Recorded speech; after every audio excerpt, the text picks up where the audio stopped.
pun bora itu.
Sound वाला हमको सामने ना भाई ওই পাশ থেকে ওইটাই সাউন্ড এই পাশ থেকে এটা সাউন্ড ঠিকই আছে আমার কাছে এটা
Chalo, papá.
চেষ্টা হয়েছে না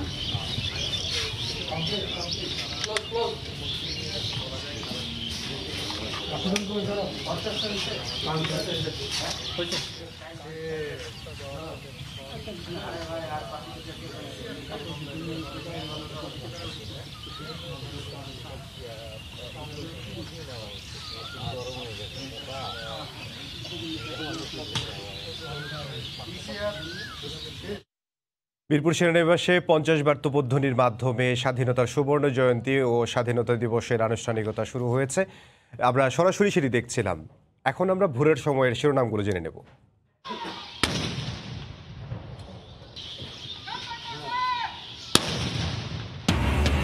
পূর্ব দিগন্তে স্বাধীনতার 50 বছর পূর্তির সূর্য, সুবর্ণ জয়ন্তীর ভোরে জাতীয় স্মৃতিসৌধে রাষ্ট্রপতি ও প্রধানমন্ত্রীর শ্রদ্ধা, প্রথম প্রহরে দেশ জুড়ে আলোকিত সরল। দুদিনের সফরে আজ ঢাকায় আসছেন ভারতের প্রধানমন্ত্রী নরেন্দ্র মোদী। সই হতে পারে 5টি সমঝোতা স্মারক।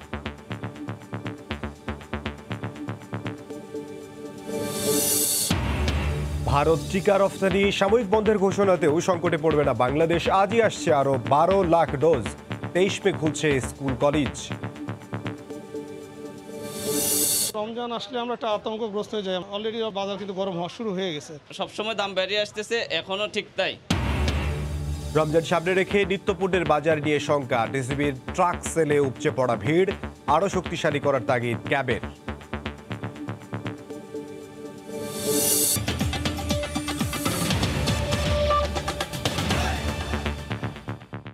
ভোরের সময় সঙ্গে আছে আমি ইমদাদুল হক। স্বাধীনতার সুবর্ণ জয়ন্তীর ভোরে ৭১-এর বীর শহীদদের শ্রদ্ধা জানিয়েছেন রাষ্ট্রপতি মোহাম্মদ আব্দুল হামিদ ও প্রধানমন্ত্রী শেখ হাসিনা। মহান স্বাধীনতা দিবস উপলক্ষে জাতীয় স্মৃতিসৌধে ফুল দিয়ে জাতির শ্রেষ্ঠ সন্তানদের প্রতি শ্রদ্ধা জানান রাষ্ট্রপতি মোহাম্মদ আব্দুল হামিদ ও প্রধানমন্ত্রী শেখ হাসিনা। এ সময় উপস্থিত ছিলেন মন্ত্রিপরিষদ সদস্য, সংসদ সদস্য ও ৩ বাহিনী প্রধান। পরে প্রধানমন্ত্রী ও আওয়ামী লীগের সভাপতি হিসেবে দলের কেন্দ্রীয় নেতাদের সঙ্গে নিয়ে স্মৃতিসৌধে ফুল দেন তিনি। এরপর একে একে শ্রদ্ধা জানান জাতীয় সংসদের স্পিকার ডক্টর শিরিন শারমিন চৌধুরী, প্রধান বিচারপতি সৈয়দ মাহমুদ হোসেন, প্রধান নির্বাচন কমিশনার KM নুরুল হুদা, পুলিশের মহাপরিদর্শক বেনজির আহমেদ। তাঁদের শ্রদ্ধা নিবেদনের পর সর্বস্তরের মানুষ শ্রদ্ধা নিবেদনের জন্য উন্মুক্ত করে দেয়া হবে জাতীয় স্মৃতিসৌধ।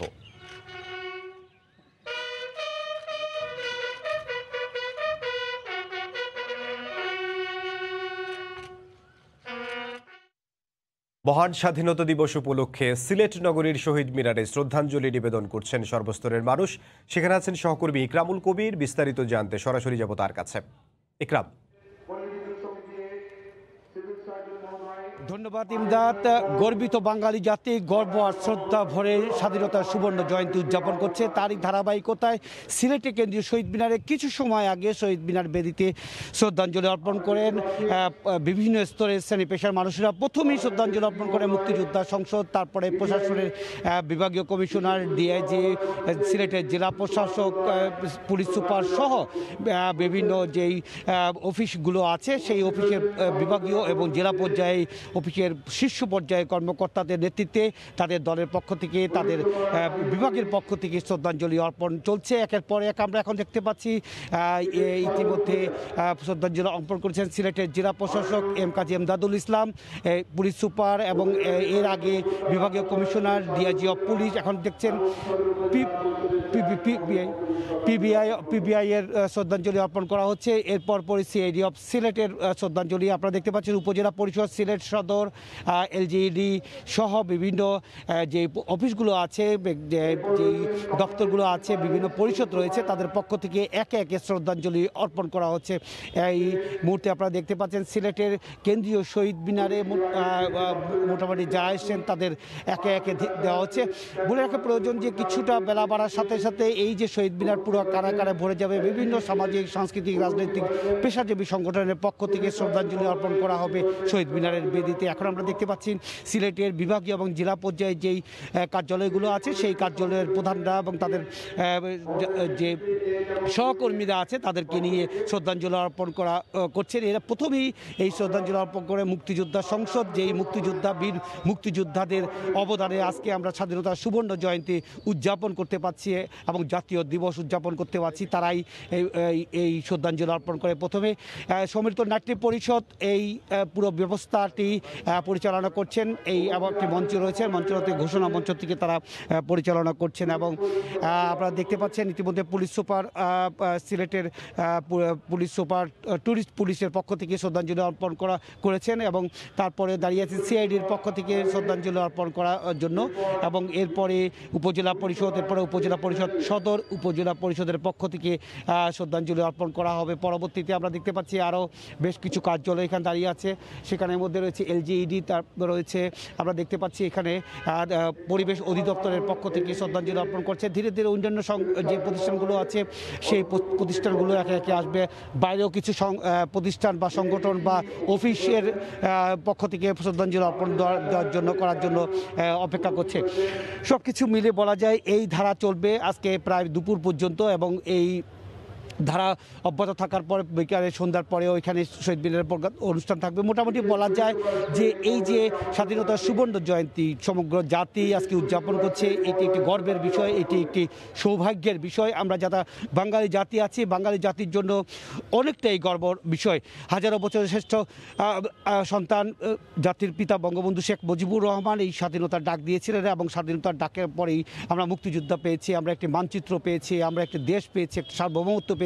সেই দেশ, মানচিত্র এবং সার্বভৌমত্ব আজকে যে স্বাধীনতার 50 বছর আমরা উদযাপন করতে পারছি, এটি একটি অনেক বড় একটি গর্বের ব্যাপার। আমরা বাঙালি জাতি হিসাবে এটি গর্ব করতে পারছি। শুধু বাঙালি জাতি নয়, সমগ্র বিশ্বে যেখানে আছেন বাঙালি জাতি হিসেবে সবাই গর্ব ভরে আজকের এই দিনটি স্মরণ করছে। আমরা দেখতে পাচ্ছি ইতিমধ্যে সিভিল সার্জনের পক্ষ থেকে শ্রদ্ধাঞ্জলি অর্পণ করার জন্য অপেক্ষা করছে, এরপরে বিএডিসির পক্ষ থেকে অপেক্ষা করছে, একে একে সবাই দিচ্ছে। আমরা দেখতে পাচ্ছি সামনে যে লাইনটি ছুটে দাঁড়িয়ে আছে, সেই লাইনের পক্ষ থেকে বিভিন্ন যারা দাঁড়িয়ে আছে তারা এখানে অপেক্ষা করছে এবং ইতিমধ্যে বেশ কিছু প্রতিষ্ঠান, সংগঠন এবং অফিসের পক্ষ থেকে শ্রদ্ধাঞ্জলি অর্পণ করা হয়েছে। আপনারা দেখতে পাচ্ছেন পুলিশ সুপার রেলওয়ের পক্ষ থেকে শ্রদ্ধাঞ্জলি অর্পণ করা হচ্ছে। এর পরপরই আমরা দেখতে পাচ্ছি আরও কিছু প্রতিষ্ঠান, আরও কিছু সংগঠন, আরও কিছু অফিস এই অপেক্ষায় আছে তারা শ্রদ্ধাঞ্জলি অর্পণ করার জন্য। বেতারের পক্ষ থেকে, বাংলাদেশ বেতারের পক্ষ থেকে শ্রদ্ধাঞ্জলি অর্পণ করার জন্য এখানে দাঁড়িয়ে আছে এবং সবার চোখে মুখে একটি গর্বের ভাব আমরা লক্ষ্য করতে পারছি। বাঙালি জাতি হিসাবে আজকের এই গর্বের দিন, আজকের এই অহংকারের দিন, আজকের এই শ্রদ্ধার যে দিন, অনেক অনেক কষ্টের বিনিময়ে বীর মুক্তিযোদ্ধারা এনে দিয়েছেন স্বাধীনতা এবং এই স্বাধীনতা ঘোষণার পর আমরা দেখেছি 9 মাস রক্তক্ষয়ী যুদ্ধের পর যেই বিজয় আমরা ছিনিয়ে এনেছিলাম, সেই বিজয়ের শুরু হয়েছিল 26শে মার্চ স্বাধীনতা। ইতিমধ্যে জেলা পরিষদ প্রশাসনের পক্ষ থেকে উপজেলা নির্বাহী কর্মকর্তার নেতৃত্বে শ্রদ্ধাঞ্জলি অর্পণ করা হচ্ছে এবং আমরা দেখতে পাচ্ছি ইতিমধ্যে বিভিন্ন সংগঠনের পক্ষ থেকে এবং বিভিন্ন সামাজিক, সাংস্কৃতিক, রাজনৈতিক সংগঠনের পক্ষ থেকে একে একে সিলেট কেন্দ্রীয় শহীদ মিনারে শ্রদ্ধাঞ্জলি অর্পণ করা হবে। বিভিন্ন অফিস, বিভাগীয়, জেলা পর্যায়ে কার্যালয়ের প্রধানরা ইতিমধ্যে সেই শ্রদ্ধাঞ্জলি অর্পণ করেছে। আরও কিছু অফিসের পক্ষ থেকে, বিভাগীয় অফিসের পক্ষ থেকে শ্রদ্ধাঞ্জলি অর্পণের জন্য এখানে একে একে দাঁড়িয়ে আছে। সব কিছু মিলে বলা যায় আজকের এই দিনটি উৎসবের দিন। আজকের এই দিনটি হচ্ছে স্বাধীনতার সুবর্ণ জয়ন্তীর একটি শ্রদ্ধার দিন, একটি গর্বের দিন আমাদের বাঙালি জাতির জন্য। সেই গর্ব ভরে, শ্রদ্ধা ভরে সমগ্র জাতি আজকের এই দিনটি উদযাপন করবে। মোটামুটি এই ছিল সিলেটের কেন্দ্রীয় শহীদ মিনার থেকে স্বাধীনতা সুবর্ণ জয়ন্তীর প্রথম ভোরে যেই শ্রদ্ধাঞ্জলি অর্পণ, সেই অর্পণের সর্বশেষ খবর। এবার আমি চলে যাচ্ছি বরিশালের খবর জানার জন্য। সেখানে রয়েছেন আমাদের সহকর্মী ফেরদৌস সোহাগ। ধন্যবাদ। মহান স্বাধীনতা দিবসের শুভেচ্ছা সবাইকে। ঠিক 6টায় বরিশালের যে শহীদ স্মৃতিফলক রয়েছে, এখানে বরিশালের বিভাগীয় কমিশনার পুষ্পার্ঘ অর্পণ করে শহীদদের প্রতি শ্রদ্ধা জানান। আমরা সেই সকাল ভোর 6টার আগেই এখানে রয়েছি। আমরা যেটা দেখতে পেয়েছি, সরকারি কর্মকর্তারা এখানে পুষ্পার্ঘ অর্পণের পরপরই কিন্তু বিভিন্ন সামাজিক ও সাংস্কৃতিক সংগঠন এখানে পুষ্পার্ঘ অর্পণ করছে। আমরা দেখতে পাচ্ছি এখন বেশ কয়েকটি সংগঠন এখানে রয়েছে যারা পুষ্পার্ঘ অর্পণ করছে। আমরা প্রথমে পুষ্পার্ঘ অর্পণ করতে দেখেছি বরিশাল সরকারের পক্ষে, বরিশালের রাষ্ট্রের পক্ষে বরিশালের বিভাগীয় কমিশনার পুষ্পার্ঘ অর্পণ করেন। এরপরে কিন্তু জেলা প্রশাসন, পুলিশ প্রশাসন, মেট্রোপলিটন পুলিশ, ডিআইজি সহ বিভিন্ন প্রতিষ্ঠান, এখন এই মুহূর্তে সড়ক বিভাগ পুষ্পার্ঘ অর্পণ করছে। এরপরে রয়েছে গণপূর্ত অধিদপ্তর। এখানে এই সংবাদ সংগ্রহ করার জন্য আমরা দেখছি ভোর থেকেই কিন্তু এখানে সাংবাদিকরাও রয়েছে। বরিশালে এই একটু জানিয়ে রাখি যে বরিশালে রীতি অনুসারে কিন্তু 31 বার তপোধ্বনির মধ্য দিয়ে সূর্যোদয়ের সাথে সাথে কিন্তু এই কার্যক্রম শুরু হয়। এরপরে জাতীয় পতাকা উত্তোলন করা হয় সূর্যোদয়ের সাথে সাথে। এর পরপরই কিন্তু ভোর 6টায় শহীদ মুক্তিযোদ্ধা স্মৃতিফলকে পুষ্পস্তবক অর্পণ করা হয়। এছাড়া এর পরের যে কার্যক্রম রয়েছে সেটা হচ্ছে বধ্যভূমি অভিমুখে যাত্রা এবং সেখানে পুষ্পার্ঘ অর্পণ করা হবে। এরপরে শহীদ এডিসি কাজী আজিজুল ইসলামের কবর জিয়ারত এবং দোয়া মোনাজাত রয়েছে। এছাড়াও কিন্তু নানা কর্মসূচি রয়েছে বরিশালে। প্রতি বছরের মতো কিন্তু আমরা যেটা দেখেছি যে আওয়ামী লীগ, বিএনপি সহ বিভিন্ন রাজনৈতিক, সামাজিক এবং সাংস্কৃতিক সংগঠন কিন্তু পুষ্পার্ঘ অর্পণ করে। এছাড়া দোয়া, মিলাদ মাহফিল ইত্যাদির আয়োজন রয়েছে আলোচনা সভা এবং সাংস্কৃতিক অনুষ্ঠান। বিষয়টিকে কিন্তু গুরুত্ব সহকারে প্রচার করা হচ্ছে বিভিন্ন মিডিয়ায়। বরিশালের যে স্থানীয় যে পত্রপত্রিকা রয়েছে সেখানে কিন্তু ক্রয়পত্র প্রকাশ করা হয়েছে। এই মুহূর্তে আমরা দেখতে পাচ্ছি ডাক বিভাগের পক্ষ থেকে শ্রদ্ধা অর্পণ করা হচ্ছে। মহান স্বাধীনতা ও এই জাতীয় দিবসকে কিন্তু গুরুত্ব সহকারে এখানে সকল পক্ষ থেকে কিন্তু উদযাপন করা হচ্ছে এবং এই যে ফলকটি এখানে রয়েছে শহীদ স্মৃতি ফলক, এই শহীদ স্মৃতি ফলকে কিন্তু কিন্তু কিছুক্ষণের মধ্যেই মানুষের ঢল নামবে। যদিও করোনার কারণে কিন্তু আগের অন্যান্য বছরের মতো কিন্তু সেই পরিস্থিতি নেই। একটু কিন্তু কোনো রকমের করোনার সংক্রমণ রোধে কিন্তু নানা ব্যবস্থাও এখানে রয়েছে। আমরা দেখতে পাচ্ছি বিভিন্ন মানুষ কিন্তু এখানে আসছে, বিভিন্ন অঙ্গ, সামাজিক সংগঠন, সরকারি, পুলিশ প্রশাসন সহ বিভিন্ন প্রশাসনের লোকজনও কিন্তু এখানে আসছে এবং দলে দলে যারা আসছেন তারা কিন্তু এখানে শ্রদ্ধা অর্পণ করছেন এবং তারা কিন্তু শ্রদ্ধা অর্পণের পর কিন্তু বিভিন্ন প্রতিষ্ঠান এবং ব্যক্তিদের পক্ষ থেকেও আমরা দেখতে এসেছি, ব্যক্তিগত পক্ষ থেকেও কিন্তু আসছে, শিশুদেরকেও আমরা এখানে আসতে দেখেছি, পরিবারের পক্ষ থেকে বাবা মাও কিন্তু তাদেরকে নিয়ে এসেছে। একটু জানিয়ে রাখি যে বরিশালের আজকের যেসব কর্মসূচি রয়েছে সবগুলো কর্মসূচি সুন্দর এবং সুষ্ঠুভাবে যাতে পালিত হতে পারে সেই লক্ষ্যে কিন্তু এখানে আইন শৃঙ্খলা ব্যবস্থাও কঠোরভাবে রাখা হয়েছে, পুলিশ প্রশাসন রয়েছে। এছাড়াও কিন্তু এই যে আজকের যে 26শে মার্চ মহান স্বাধীনতা ও জাতীয় দিবস, এই দিবসটি যাতে সুন্দর সুষ্ঠুভাবে উদযাপিত হতে পারে সেই লক্ষ্যে পুলিশ প্রশাসন সহ অন্যান্য আইন শৃঙ্খলা রক্ষাকারী যে বাহিনীগুলো রয়েছে তারা কিন্তু তৎপর রয়েছে।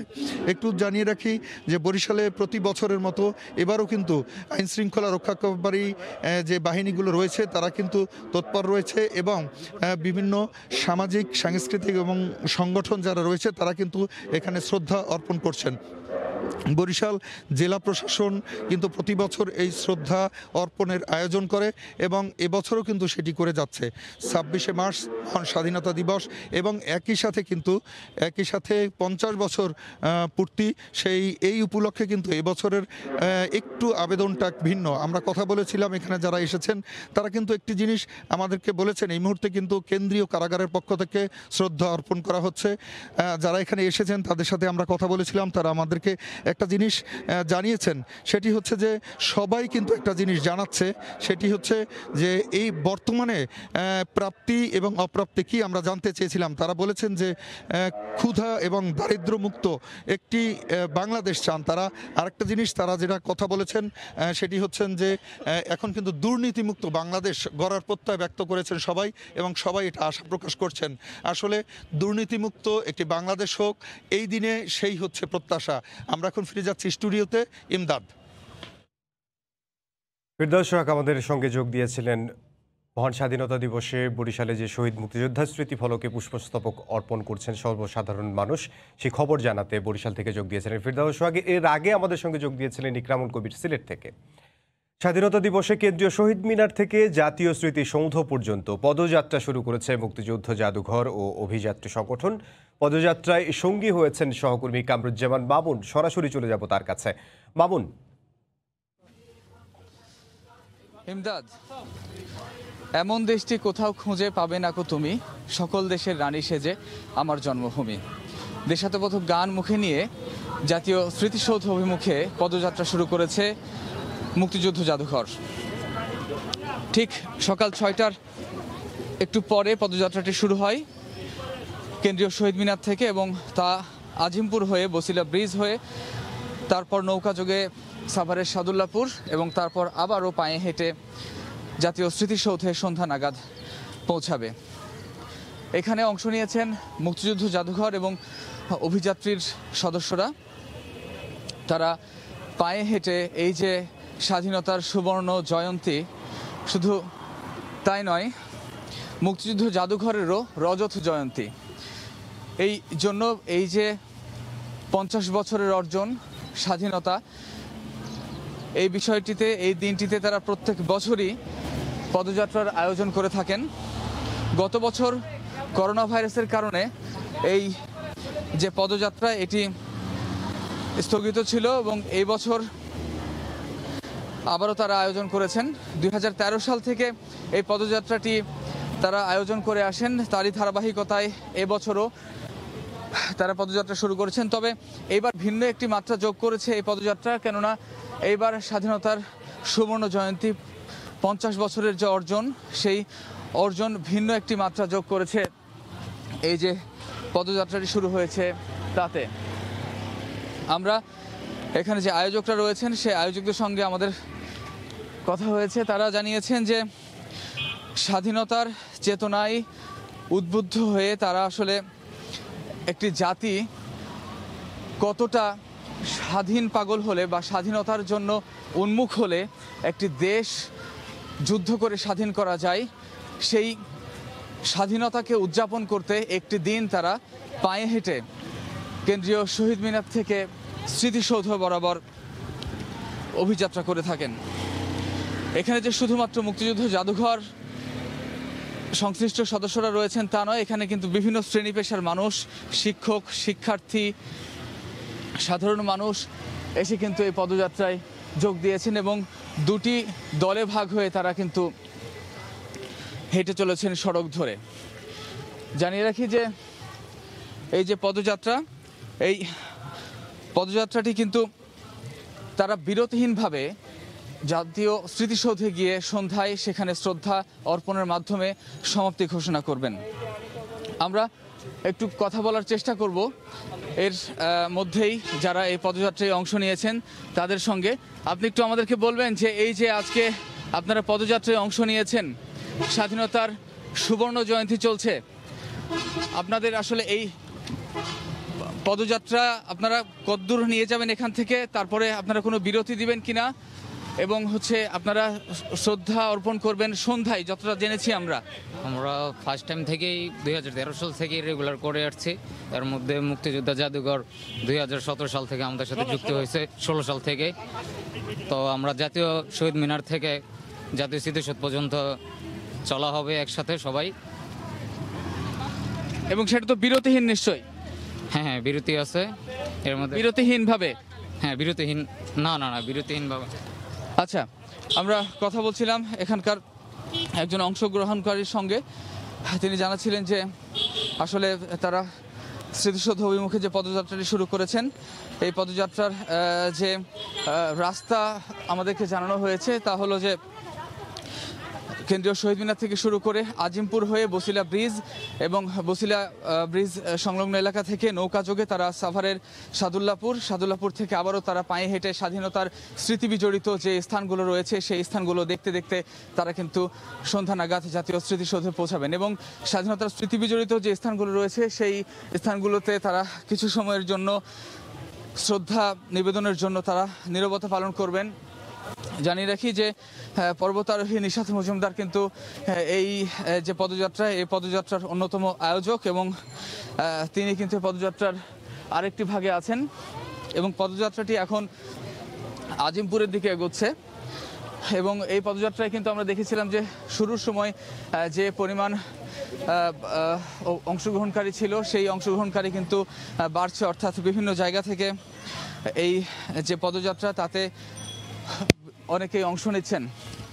2013 সাল থেকে শুরু হওয়া এই পদযাত্রাটি কিন্তু গত বছর করোনা ভাইরাসের কারণে বন্ধ ছিল এবং এইবার কিন্তু পদযাত্রাটি আবারও শুরু হয়েছে এবং পুরোপুরি স্বাস্থ্যবিধি মেনে কিন্তু এই পদযাত্রার আয়োজন করা হয়েছে এবং যারা আয়োজক তারা জানিয়েছেন যে কোনোভাবেই স্বাস্থ্যবিধি যে কোনোভাবেই হোক না কেন স্বাস্থ্যবিধি মেনে এই পদযাত্রায় অংশগ্রহণ করতে হবে। অর্থাৎ পদযাত্রাটি শুরুর কিছুক্ষণ আগে কিন্তু বলা হয়েছে বারবার করে যে মুখে মাস্ক লাগিয়ে এবং স্বাস্থ্যবিধি মেনে তারা যেন এই পদযাত্রায় অংশগ্রহণ করে। তো এই যে পদযাত্রা সেটি শুরু হয়েছে সকাল 6টায় এবং সন্ধ্যায় জাতীয় স্মৃতিসৌধে শ্রদ্ধা অর্পণের মাধ্যমে শেষ হবে এই পদযাত্রার 26শে মার্চের যে আনুষ্ঠানিকতা সেটি। ইমদাদ। স্বাধীনতা দিবসে শহীদ মিনার থেকে জাতীয় স্মৃতিসৌধ পর্যন্ত পদযাত্রা শুরু করেছে মুক্তিযুদ্ধ জাদুঘর ও অভিযাত্রী সংগঠন। সে খবরই আমাদেরকে জানাচ্ছিলেন সহকর্মী কামরুজ্জামান মামুন। 26শে মার্চ সূর্যোদয়ের সাথে সাথে 31 বার তোপধ্বনির মধ্য দিয়ে ব্রাহ্মণবাড়িয়া শহরের ফারুকি পার্কে স্মৃতিসৌধে শ্রদ্ধা নিবেদন চলছে। সেখানে আছেন সহকর্মী উজ্জ্বল চক্রবর্তী, সরাসরি যাব তার কাছে। উজ্জ্বল। মহান স্বাধীনতা দিবসের 50 বছর পূর্তি আজ এই 50 বছর পূর্তি উপলক্ষে কিন্তু আজকে ব্রাহ্মণবাড়িয়ার সর্বত্র কিন্তু বিভিন্ন নাগরিকেরা উৎসব আমোদে মেতেছে। পাশাপাশি যে মহান স্বাধীনতা দিবস, সেই স্বাধীনতা দিবসের যে তাৎপর্য সেটি কিন্তু তারা ধারণা এবং বহন করছেন। আপনাকে জানিয়ে রাখি আজকে সূর্য উদয়ের সাথে সাথে 50 বার তপোধনির মধ্য দিয়ে কিন্তু ব্রাহ্মণবাড়িয়া স্বাধীনতা দিবসের শুভ সূচনা করা হয়। শুভ সূচনার লগ্নে ব্রাহ্মণবাড়িয়া শহরের ফারুকি পার্কস্থ শহীদ স্মৃতিসৌধে কিন্তু পুষ্পস্তবক অর্পণ করেন ব্রাহ্মণবাড়িয়া সদর 3 আসনের সংসদ সদস্য এবং জেলা আওয়ামী লীগের সভাপতি মোহাম্মদুল মুক্তাদির চৌধুরী। তারপরে কিন্তু জেলা প্রশাসনের পক্ষ থেকে জেলা প্রশাসক হায়াতুল্লাহ খান, পুলিশের পক্ষ থেকে পুলিশ সুপার মোহাম্মদ আনিসুর রহমান সহ বিভিন্ন শ্রেণী পেশার মানুষ কিন্তু শহীদ বেদিতে পুষ্পস্তবক অর্পণ করেন।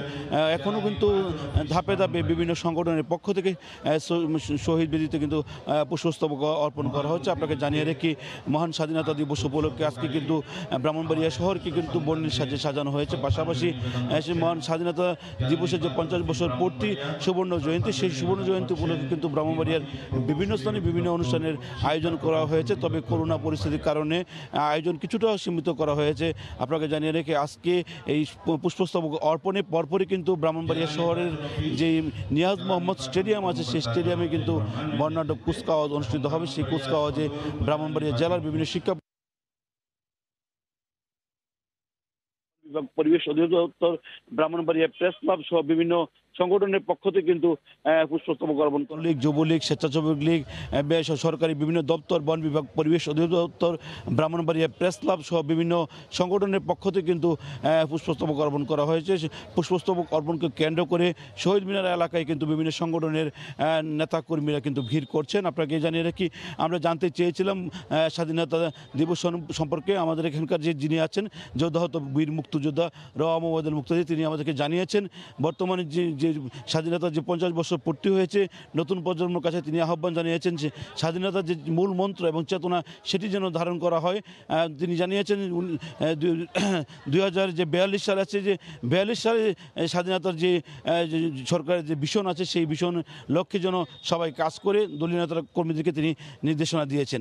পাশাপাশি আমরা জানতে চেয়েছিলাম ব্রাহ্মণবাড়িয়া জেলা প্রশাসনের কাছে, তারা বলছেন যে মহান স্বাধীনতা দিবসের 50 বছর পূর্তি উপলক্ষে যে বছরব্যাপী যে আয়োজন সেটি কিন্তু যেন তারা সফল করার লক্ষ্যে সব ধরনের প্রস্তুতি গ্রহণ করেছেন। পুলিশের পক্ষ থেকে আইনশৃঙ্খলা জোরদার সহ সার্বিক প্রস্তুতি তারা গ্রহণ করেছেন।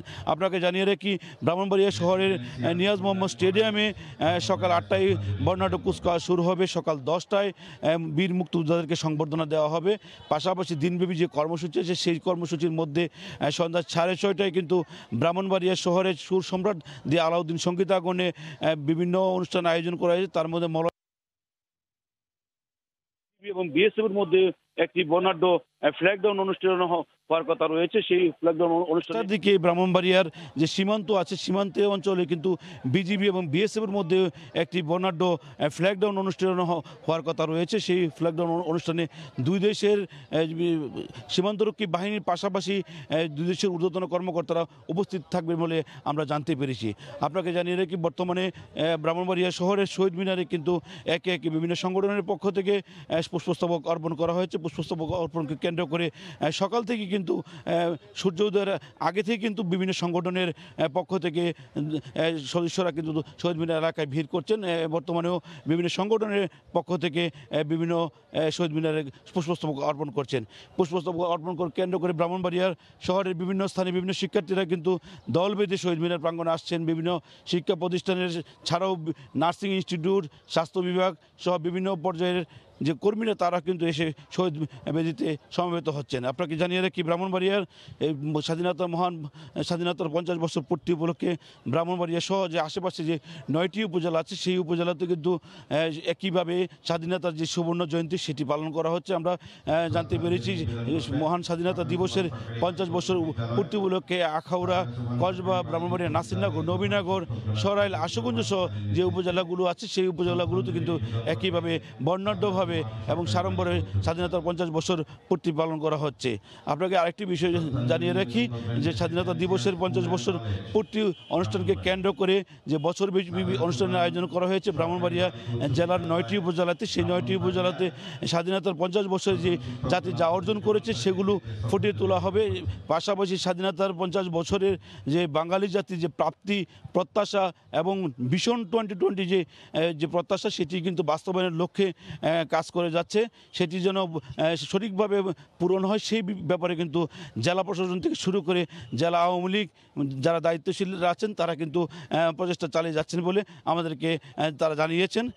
আজকে সন্ধ্যার পরপরই কিন্তু বিভিন্ন স্থানে কিন্তু সাংস্কৃতিক অনুষ্ঠানের আয়োজন করা হয়েছে বলে আমরা জানতে পেরেছি। তেমনিভাবে ব্রাহ্মণবাড়িয়ার ইতিহাস ঐতিহ্যর পাশাপাশি বাংলাদেশের স্বাধীনতার ইতিহাস যেন স্থান পায় সে ব্যাপারেও কিন্তু তারা প্রচেষ্টা চালিয়ে যাচ্ছেন বলে আমাদেরকে জানানো হয়েছে। আজকে মহান স্বাধীনতা দিবস উপলক্ষে ব্রাহ্মণবাড়িয়া জেলা কারাগার, ব্রাহ্মণবাড়িয়া সদর হাসপাতাল সহ সরকারি যে প্রতিষ্ঠানগুলো আছে সেগুলো তো বিশেষ খাবার পরিবেশন করার পাশাপাশি বিভিন্ন অনুষ্ঠানের আয়োজন করা হয়েছে বলে আমাদেরকে জানিয়েছেন। তো এই ছিল ব্রাহ্মণবাড়িয়া থেকে মহান স্বাধীনতার দিবস উপলক্ষে আমার কাছে সর্বশেষ। ইমদাদ। ব্রাহ্মণবাড়িয়ার স্মৃতিসৌধে শ্রদ্ধা নিবেদন করছেন সাধারণ মানুষ, সে খবর আমাদেরকে জানাচ্ছিলেন সেখান থেকে সহকর্মী উজ্জ্বল চক্রবর্তী। রাষ্ট্রের নাগরিক হিসেবে ন্যূনতম মৌলিক অধিকার প্রাপ্য সব শ্রেণী পেশার মানুষের। স্বাধীনতার 50 বছর পরে সেই মাইল ফলকে পৌঁছাতে পেরেছে কি বাংলাদেশ? হিসেব নিকেশের জটিল পরিসংখ্যান ছাড়াই সেই প্রশ্নের উত্তর খুঁজেছেন শাতিলা শারমিন। সহজ ভাষায় জনগণের প্রত্যাশা আর প্রাপ্তির গল্পে ক্যামেরায় ছিলেন আল মামুন। রাজনীতি বা অর্থনীতির জটিল সমীকরণ জানেন না মানিকগঞ্জের কৃষক শেখ মোহাম্মদ আতাউর রহমান। খাওয়া পড়ার মতো অর্থ সংস্থান করতে বছর জুড়ে হাড় ভাঙা খাটুনি তারপরেও প্রশান্তির ছায়া চোখে মুখে। বছরে 3 বার ফসল ফলায়, তারপর অনেক ফসল হয় আর কি। ছোট সময় সার পাওয়া যেত, 1 বস্তা সার কয়েকজনের ভাগ করে দিত, আর এখন তো ওই সময় নাই। নরগড়া পৌঁছেছেন নানান সেবা। জীবন বোধে তাদের স্বাধীনতার মানে নিজের মতন করে বাঁচার অধিকার। আমাকে এতটা কষ্ট মনে হয় না, নিজে স্বাধীন মতোই থাকি আমরা। ফসল উৎপাদনের জন্য সরকার যথেষ্ট সহযোগিতা করতেছে এবং আমরা উপকৃত হচ্ছি। পল্লীগ্রামেও পল্লী চিকিৎসক মোটামুটি আগে চেয়ে অনেক উন্নত। আগে এত পরিবর্তন ছিল না, কম ছিল, আগের থেকে উন্নত হয়েছে দেশ। অর্ধ শতাব্দী ধরে মহিরুহু হয়ে ওঠা দুর্নীতির বিষবৃক্ষ ছাড়ে না সহজ জীবন পাঠের এই মানুষদেরও। এর থেকে মুক্তি চান তারা। আগের যে মুরব্বীগুলো ছিল তারা কোনো ঘুষ খাইছে না, এখন বিচার সালিশ করা গেলে ঘুষ ছাড়া কোনো বিচারে দেব না। আমাদের ছেলে মেয়ে অনেক দূরে লেখাপড়া করাতে দিতে হয়, আর অসুখ হলে মানিকগঞ্জ হাসপাতালে আমাদের দৌড়াদৌড়ি করতে হয়। অনেক দুর্নীতি হচ্ছে, অফিস আদালত থেকে শুরু করে প্রত্যেকটা জায়গায় ঘুষ ছাড়া আমাদের কোনো কাজকর্ম হয় না। যাদের রক্ত ঘামে বাড়ছে দেশের অর্থনীতি, সেই প্রান্তিক মানুষের কাছে স্বাধীনতা শুধু খেয়ে পড়ে বেঁচে থাকা। 1971 সালে যে স্বাধীনতা হয়েছে, ঠিক আছে, শেখ মুজিবর এটা আমাদের বাঙালির জন্য এটা স্বাধীনতা করছে। স্বাধীনতা তো কষ্ট, আমার ইট ভাটা কাজ করি, পেট চলাই। বেকারত্ব নির্মূল এবং বিচার ব্যবস্থাকে শক্তিশালী করার দাবি তরুণ প্রজন্মের। রাষ্ট্র হোক, জাতি, ধর্ম, বর্ণ নির্বিশেষে সবার। আমি নিজেও মাস্টার্স কমপ্লিট করে অনেক জায়গাতে অ্যাপ্লাই করছি, কিন্তু কোথাও কোনো চাকরি পাচ্ছি না। এই জায়গাটায় আমার মনে হচ্ছে অনেক বেশি পিছিয়ে আসে। অফিস আদালতে বিচারে যখনই আমরা কোথাও যাই, দেখছি রাজনৈতিক প্রভাবটাই আমাদের বেশি প্রতিফলিত হচ্ছে। লাল সবুজের এই স্বাধীনতার সুবর্ণ জয়ন্তীতে শুধুমাত্র শহরের মানুষ না, গ্রামে যারা খেটে খাওয়া মানুষ আছেন তাদের জন্যও তৈরি হোক নীতিমালা। তাদের দিকেও চিন্তা করা হোক এবং সবার যে ন্যূনতম চাহিদাগুলো রয়েছে সেগুলো পূরণ হোক। তাহলেই তো আসবে স্বাধীনতার সেই সুফল। শাতিলা শারমিন, সময় সংবাদ, মানিকগঞ্জ। স্বাধীনতার সুবর্ণ জয়ন্তী উপলক্ষে ইউরোপের বিভিন্ন দেশে বাংলাদেশ দূতাবাস ও স্থানীয় আওয়ামী লীগের উদ্যোগে আয়োজন করা হয়েছে নানা অনুষ্ঠানের। এদিকে 25শে মার্চের গণহত্যার আন্তর্জাতিক স্বীকৃতির দাবিতে বেলজিয়ামের রাজধানী ব্রাসেলসে ইউরোপীয় ইউনিয়ন কমিশনের সামনে কয়েকটি মানবাধিকার সংগঠন অবস্থান কর্মসূচি ও স্মারকলিপি প্রদান করে। এ বিষয়ে বিস্তারিত জানাতে বেলজিয়ামের ব্রাসেলস থেকে যুক্ত হচ্ছেন সহকর্মী লুৎফর রহমান বাবু। এমদাদ, স্বাধীনতার সুবর্ণ জয়ন্তী উপলক্ষে ইউরোপের বিভিন্ন দেশের বাংলাদেশ দূতাবাস ও স্থানীয় আওয়ামী লীগ বিভিন্ন অনুষ্ঠান মালার আয়োজন করেছে। তবে এখানে আমি আপনাকে জানিয়ে রাখছি যে তাদের যে নানা পরিকল্পনাগুলো ছিল সেগুলো আসলে করোনা সংকটের কারণে সেভাবে তারা বাস্তবায়ন করতে পারেনি। সে কারণে অনুষ্ঠানকে যেমন সীমিত পরিসরে করতে হচ্ছে, তেমনি শুধুমাত্র ভার্চুয়ালের মধ্যেই তাদেরকে সীমাবদ্ধ থাকতে হচ্ছে। স্বাধীনতার সুবর্ণ জয়ন্তীর পাশাপাশি 25শে মার্চের গণহত্যারও 50তম বছর এবং সেই গণহত্যা দিবস উপলক্ষে বেলজিয়ামের রাজধানী ব্রাসেলসের ইউরোপিয়ান কমিশনে আজকে বেশ কয়েকটি মানবাধিকার সংগঠন সেখানে জড়ো হয়েছিল আন্তর্জাতিক স্বীকৃতি আদায়ের দাবিতে। আমার সাথে এখন একজন উপস্থিত হয়েছেন জাহাঙ্গীর চৌধুরী রতন, তিনি বেলজিয়াম আওয়ামী লীগের সাধারণ সম্পাদক এবং একজন মানবাধিকার কর্মী। আজকের অনুষ্ঠানে তিনি সেখানে ছিলেন। এখন আমরা তার কাছ থেকে আসলে আজকের অনুষ্ঠান সম্পর্কে জানবো। বেলজিয়ামের ব্রাসেলসের ইউরোপিয়ান কমিশনের সামনে আপনারা আজকে যে জড়ো হয়েছিলেন গণহত্যাকে আন্তর্জাতিক স্বীকৃতি দাবির উদ্দেশ্যে, সেটি যদি একটু বলেন। আপনাদেরকে ধন্যবাদ। স্বাধীনতার সুবর্ণ জয়ন্তীতে এবং 25 বছর পূর্তিতে আপনাদেরকে ধন্যবাদ জানাচ্ছি যে ইউরোপের হার্ট ক্যাপিটাল ব্রাসেলস থেকে আজকে যে আপনারা জানেন 25শে মার্চে 1971 সালের যে গণহত্যা দিবস, সেই গণহত্যা দিবসে বাংলাদেশে যে মেসাকার শুরু হয়েছিল পাকিস্তানি হানাদাররা, এবং এই রাতেই ঢাকা শহরে 60,000 মানুষকে হত্যা করা হয়েছিল। এবং এই যে হত্যাযজ্ঞ শুরু হয়েছে 25শে মার্চে কালরাত্রিতে, এবং পরবর্তীতে জাতির জনক বঙ্গবন্ধু শেখ মুজিবুর রহমানকে গ্রেফতার করা হয়, এবং গ্রেফতারের আগে জাতির জনক বঙ্গবন্ধু শেখ মুজিবুর রহমান বাংলাদেশের মহান স্বাধীনতা ঘোষণা করেন এবং বলেছেন যে আজকে থেকে বাংলাদেশ স্বাধীন, এবং আজকে যে স্বাধীনতা দিবস পালিত হচ্ছে। বাংলাদেশের এই যে মহান এই যে গণহত্যা দিবস এবং পরবর্তী 9 মাস সশস্ত্র যুদ্ধে বাংলাদেশের 30 লক্ষ শহীদ এবং 3 লক্ষ মা বোন যে ইজ্জত দিয়েছেন পাকিস্তানি হানাদারের কাছে, এই যে লুটতরাজ এবং গণহত্যা, সেই গণহত্যা শুধু বাংলাদেশের পেরিফেরির বাইরে গিয়ে এটার একটা আন্তর্জাতিক স্বীকৃতি দরকার ছিল, এটা সময়ের দাবি ছিল। এবং আমরা ব্রাসেলসের এই যে ইউরোপের ক্যাপিটাল ব্রাসেলসে যে বাংলাদেশের গণহত্যাকে আন্তর্জাতিকভাবে স্বীকৃতি করার জন্য, বিশেষ করে জাতিসংঘে এবং ইউরোপিয়ান ইউনিয়নের স্বীকৃতি দেওয়ার জন্য আমরা সেটা দাবি তুলেছি, এবং আজকে মানবাধিকার সংগঠনগুলো সে দাবিটা তুলেছে। এবং বাংলাদেশের এই আন্তর্জাতিক স্বীকৃতির মাধ্যমে এটা আন্তর্জাতিক স্বীকৃতি হয়ে গেলে আপনারা জানেন যাই হোক, আপনাকে ধন্যবাদ। আমাদের সাথে আসলে আরেকজন অতিথি আছেন, আমরা এখন তার সাথে আসলে কথা বলবো। বেলজিয়াম আওয়ামী লীগের যুগ্ম সাধারণ সম্পাদক দাউদ খান সোহেল আমাদের সাথে আছেন। ইউরোপীয় বিভিন্ন দেশে কিংবা আপনাদের যে আওয়ামী লীগ অনেকগুলো কর্মসূচি আপনারা পালন করার কথা ছিল এই স্বাধীনতার সুবর্ণ জয়ন্তীতে, তো এটি আসলে কিভাবে পালন করছেন? ধন্যবাদ। সময় টিভির দর্শক শ্রোতা সহ সকলকে স্বাধীনতার সুবর্ণ জয়ন্তীর শুভেচ্ছা। আজকে বেলজিয়াম সহ ইউরোপের বিভিন্ন দেশে মুজিব শতবর্ষ এবং স্বাধীনতার সুবর্ণ জয়ন্তী এবং জাতির জনক বঙ্গবন্ধু শেখ মুজিবুর রহমানের জন্মশতবার্ষিকী উপলক্ষে বিভিন্ন পরিকল্পনা আমরা হাতে নিয়েছি বিভিন্ন অনুষ্ঠানের। কিন্তু আপনারা জানেন এই বৈশ্বিক মহামারীর কারণে আমরা বিভিন্ন অনুষ্ঠানগুলো যদিও করতে না পারি, কিন্তু আমরা ভার্চুয়াল ভাবে অনুষ্ঠানগুলো করে যাচ্ছি বিভিন্ন অনুষ্ঠান। কিন্তু পরবর্তীতে যখন এই মহামারী স্বাভাবিক হবে, আমাদের ইচ্ছে আছে স্বাভাবিক হলে আমরা ইউরোপিয়ান পার্লামেন্টে আমরা সুবর্ণ জয়ন্তীকে সামনে রেখে আমরা একটি অনুষ্ঠান করার কথা ছিল, কিন্তু আমরা করতে পারি নাই। কিন্তু স্বাভাবিক হলে অবশ্যই আমরা করব। আমরা সবাইকে আবারও এই সুবর্ণ জয়ন্তীর শুভেচ্ছা জানাচ্ছি। প্রবাস থেকে আমরা সকলের শুভকামনা কামনা করছি এবং জননেত্রী শেখ হাসিনার হাতকে শক্তিশালী করার জন্য আমরা এখানে ইউরোপে বিভিন্ন দেশ থেকে আমরা কাজ করে যাচ্ছি। আমরা জননেত্রী শেখ হাসিনার বিভিন্ন উন্নয়নের কর্মসূচি আমরা বিভিন্ন পার্লামেন্টে বিভিন্ন জায়গায় ধন্যবাদ।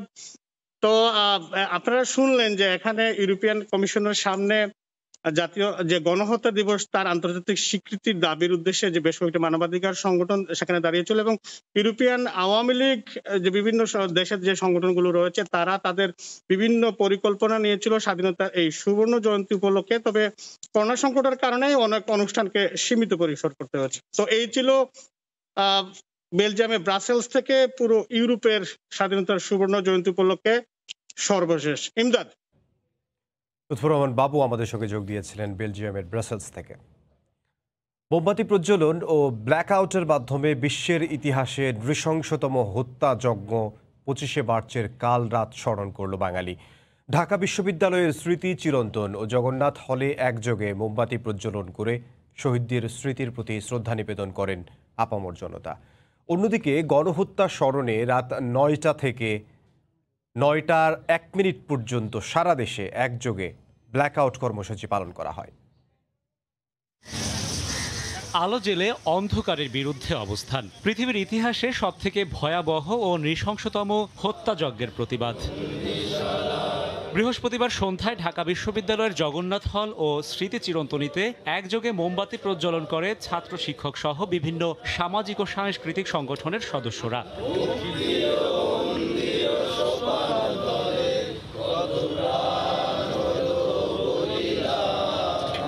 গানের সুরে জাতির শ্রেষ্ঠ সন্তানদের আত্মত্যাগ স্মরণ করা হয়, পাশাপাশি নতুন করে শপথ নেন শহীদদের স্বপ্নের অসাম্প্রদায়িক বাংলাদেশ গড়ার। নিরস্ত্র ঘুমন্ত জাতির উপর যে নির্যাতন চালিয়েছে পাকিস্তানি হানাদার বাহিনী, পৃথিবীর ইতিহাসের সবচেয়ে বর্বরচিত যে ঘটনাগুলোর মধ্যে একটি অন্যতম একটি ঘটনা। মুক্তিযুদ্ধের যে চেতনা, গণতন্ত্র, সমাজতন্ত্র, ধর্মনিরপেক্ষতা এবং জাতীয়তাবাদের যে চেতনা, সেই চেতনাকেই কিন্তু বারবার আঘাত করা হয়েছে বিভিন্ন সময়ে। বাঙালিদের যে তাজা রক্ত দিয়ে আমরা স্বাধীন বাংলাদেশটা পেয়েছি, এটা আমরা তরুণ প্রজন্মের কাছে ছড়িয়ে দিতে চাই। বরাবরের মতো দাবি ওঠে বিশ্ববাসীর কাছে পাকিস্তানের ক্ষমা প্রার্থনার। একই সাথে গণহত্যা দিবসটির আন্তর্জাতিক স্বীকৃতি আদায়েরও দাবি করেন অনেকে। যে মানুষগুলো আমাদের দেশে প্রাণ দিয়ে গেছে, যে ছাত্ররা প্রাণ দিয়ে গেছে, তাদের কথা আমরা সেইভাবে স্মরণ করতে পারিনি এতদিন, কিন্তু আমরা পারতে চাই। বর্বরতাটা হয়েছে, আমরা এটা রাষ্ট্রীয়ভাবে চাই, এটা যেন ক্ষমা চাওয়া হয়। কখনো কখনো কঠিন থেকে কঠিনতর আঘাত মানুষকে শুধু শোকাহতই করে না, বরং সাহস যোগায় দুর্বার শক্তিতে শত্রুর বিরুদ্ধে রুখে দাঁড়াতে। 1971 সালের 25শে মার্চ তেমনই এক রাত, যে রাত বারবার ফিরে আসে শোক আর সাহসের শক্তি নিয়ে। এদিকে রাত 9টা থেকে 9টা 1 মিনিট পর্যন্ত অন্ধকারে ছেয়ে যায় পুরো দেশ। ব্ল্যাকআউটের মাধ্যমে ভয়াল সেই রাতের নৃশংসতা স্মরণ করে পুরো জাতি। রাশেদ বাপ্পি, সময় সংবাদ, ঢাকা। স্বাধীনতার সুবর্ণ জয়ন্তীতে আজ ঢাকা সফরে আসছেন ভারতের প্রধানমন্ত্রী নরেন্দ্র মোদী। সফরের দ্বিতীয় দিন 27 মার্চ সাতক্ষীরার শ্যামনগরে যাচ্ছেন তিনি। এজন্য যাবতীয় প্রস্তুতি নিয়েছে স্থানীয় প্রশাসন। পুরো শহরকে সাজানো হয়েছে নতুন রূপে। সাতক্ষীরা থেকে মমতাজ আহমেদ বাপির পাঠানো তথ্য ও ছবি নিয়ে রিপোর্ট। সনাতন ধর্মাবলম্বীদের 51 পীঠের একটি জাগ্রত দেবীর তীর্থস্থান খ্যাত সাতক্ষীরার শ্যামনগরের ঈশ্বরীপুর কালী মন্দির। আগামী 27 মার্চ এই মন্দিরটি প্রদর্শনে যাবেন ভারতের প্রধানমন্ত্রী নরেন্দ্র মোদী। মোদীর আগমন ঘিরে পুরো শহরে সাজ ডব। উপজেলার সোবাহান মাধ্যমিক বিদ্যালয় ও তার পাশে 4টি হেলিপ্যাড প্রস্তুত করা হয়েছে।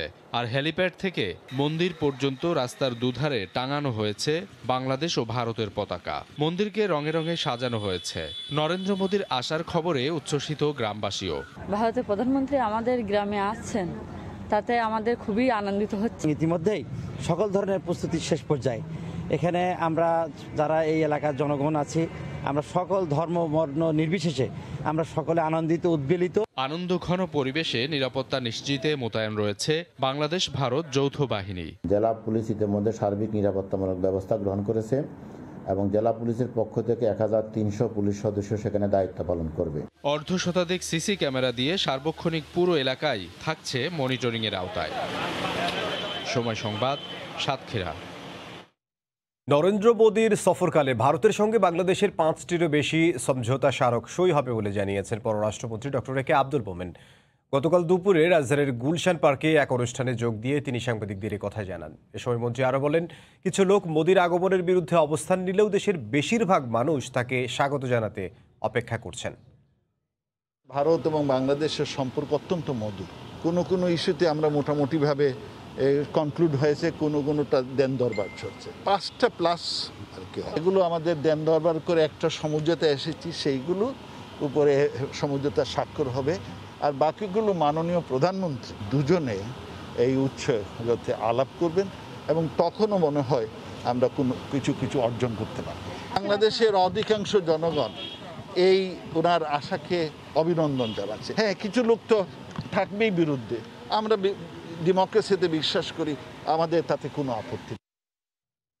মুক্তিযোদ্ধাদের চূড়ান্ত তালিকার প্রথম অংশ প্রকাশ করেছে মন্ত্রণালয়। গতকাল বিকেলে মুক্তিযুদ্ধ বিষয়ক মন্ত্রণালয়ের সম্মেলন কক্ষে আয়োজিত সংবাদ সম্মেলনে মন্ত্রী আকব মোজাব্বেল হক এ তথ্য প্রকাশ করেন। প্রথম ধাপে 1,47,537 জন মুক্তিযোদ্ধা ও 191 জন শহীদ বুদ্ধিজীবীর তালিকা প্রকাশ করা হয়েছে।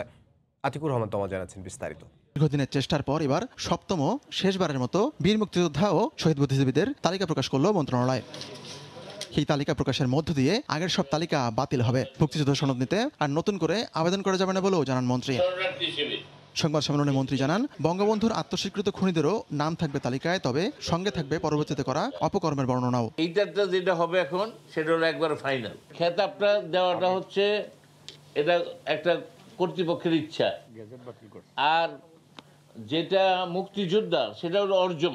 যেমন আমি আজকে যদি আমি মুক্তিযোদ্ধা, এটা হলো আমার অর্জন। আমি যদি আজকে হত্যা করি, খুনি, আমার ফাঁসি হবে, আমার বিচার হবে। তবে যারা ভুয়া সনদ নিয়ে আর্থিক বা অন্য কোনো সুবিধা নিয়েছেন সেই সব ব্যক্তির বিষয়ে ব্যবস্থা নেওয়া হবে। যারা গুরুতর অপরাধ করেছে, কিছুই ছিল না, সবটুকুই প্রতারণা করেছে, সেখানে আপনার তাদের বিরুদ্ধে তো কিছু অবশ্যই অ্যাকশন হবে। ঘাতক দালাল নির্মূল কমিটির সভাপতি সরকারের এই উদ্যোগকে স্বাগত জানিয়ে রাজাকারদেরও তালিকা তৈরির দাবি করেন। যে মুক্তিযোদ্ধাদের তালিকা তৈরি করার চেয়ে রাজাকারের তালিকা করাটা, গণহত্যাকারীদের তালিকা করাটা অনেক সহজ কাজ। কাজটা অনেক সহজ এই জন্য যে রাজাকারদের একটা এরা বেতনভুক্ত ছিল, এবং রাজাকার যারা পাকিস্তান আর্মির অক্সিলারি ফোর্স, এদের তালিকা পুলিশ বিভাগে আছে, স্বরাষ্ট্র মন্ত্রণালয়ে আছে। চলতি বছরের 30 জুন আপিল শুনানি শেষে চূড়ান্ত তালিকা প্রকাশ করা হবে। তবে সব মিলে মুক্তিযোদ্ধার সংখ্যা 1,70,000-এর বেশি হবে না বলে জানান মন্ত্রী। আতিকুর রহমান তমাল, সময় সংবাদ, ঢাকা। স্বাধীনতার সুবর্ণ জয়ন্তীতে সন্ত্রাস নির্মূল সহ অনেক সূচকে বাংলাদেশ উন্নত দেশকেও পেছনে ফেলেছে বলে মন্তব্য করেছেন স্বরাষ্ট্রমন্ত্রী আসাদুজ্জামান খান কামাল। গতকাল সন্ধ্যায় মুক্তিযুদ্ধের প্রথম ব্যারিকেড উদযাপন কমিটি আয়োজিত এক আলোচনা সভায় একথা বলেন তিনি। একই অনুষ্ঠানে শিক্ষামন্ত্রী ডাক্তার দীপু মনি বলেন, ইতিহাস বিকৃতি রোধে গণহত্যার ইতিহাসকে গুরুত্ব দিয়ে পাঠ্যপুস্তক ঢেলে সাজানো হবে। আমাদের নতুন প্রজন্মকে আমাদের সঠিক ইতিহাস জানাতে হবে। আমাদের পরবর্তী প্রজন্ম সেই সঠিক ইতিহাস জানার মধ্য দিয়েই তারা নিজেদেরকে গড়ে তুলবে বঙ্গবন্ধুর সোনার বাংলা গড়ার সোনার মানুষ হিসেবে। জঙ্গি সন্ত্রাস থেকে আরম্ভ করে যে তোমরা অনেক বিষয়ে তোমরা ভারতকে হার মানিয়েছো, এগুলি শিক্ষার বিষয় আছে। আমরা সেই নেতার নেতৃত্বে বাংলাদেশ চলছে, সেজন্যই আমরা চলছি দৌড়বার গতিতে, আমরা এগিয়ে যাবই। বাংলাদেশের স্বাধীনতার 50 বছর পূর্তিতে অভিনন্দন বার্তা দিয়েছেন মার্কিন প্রেসিডেন্ট জো বাইডেন। প্রধানমন্ত্রী শেখ হাসিনাকে পাঠানো বার্তায় প্রেসিডেন্ট বাইডেন বলেন, যুক্তরাষ্ট্রের পক্ষে বাংলাদেশের স্বাধীনতার 50 বছর পূর্তিতে অভিনন্দন জানাচ্ছে।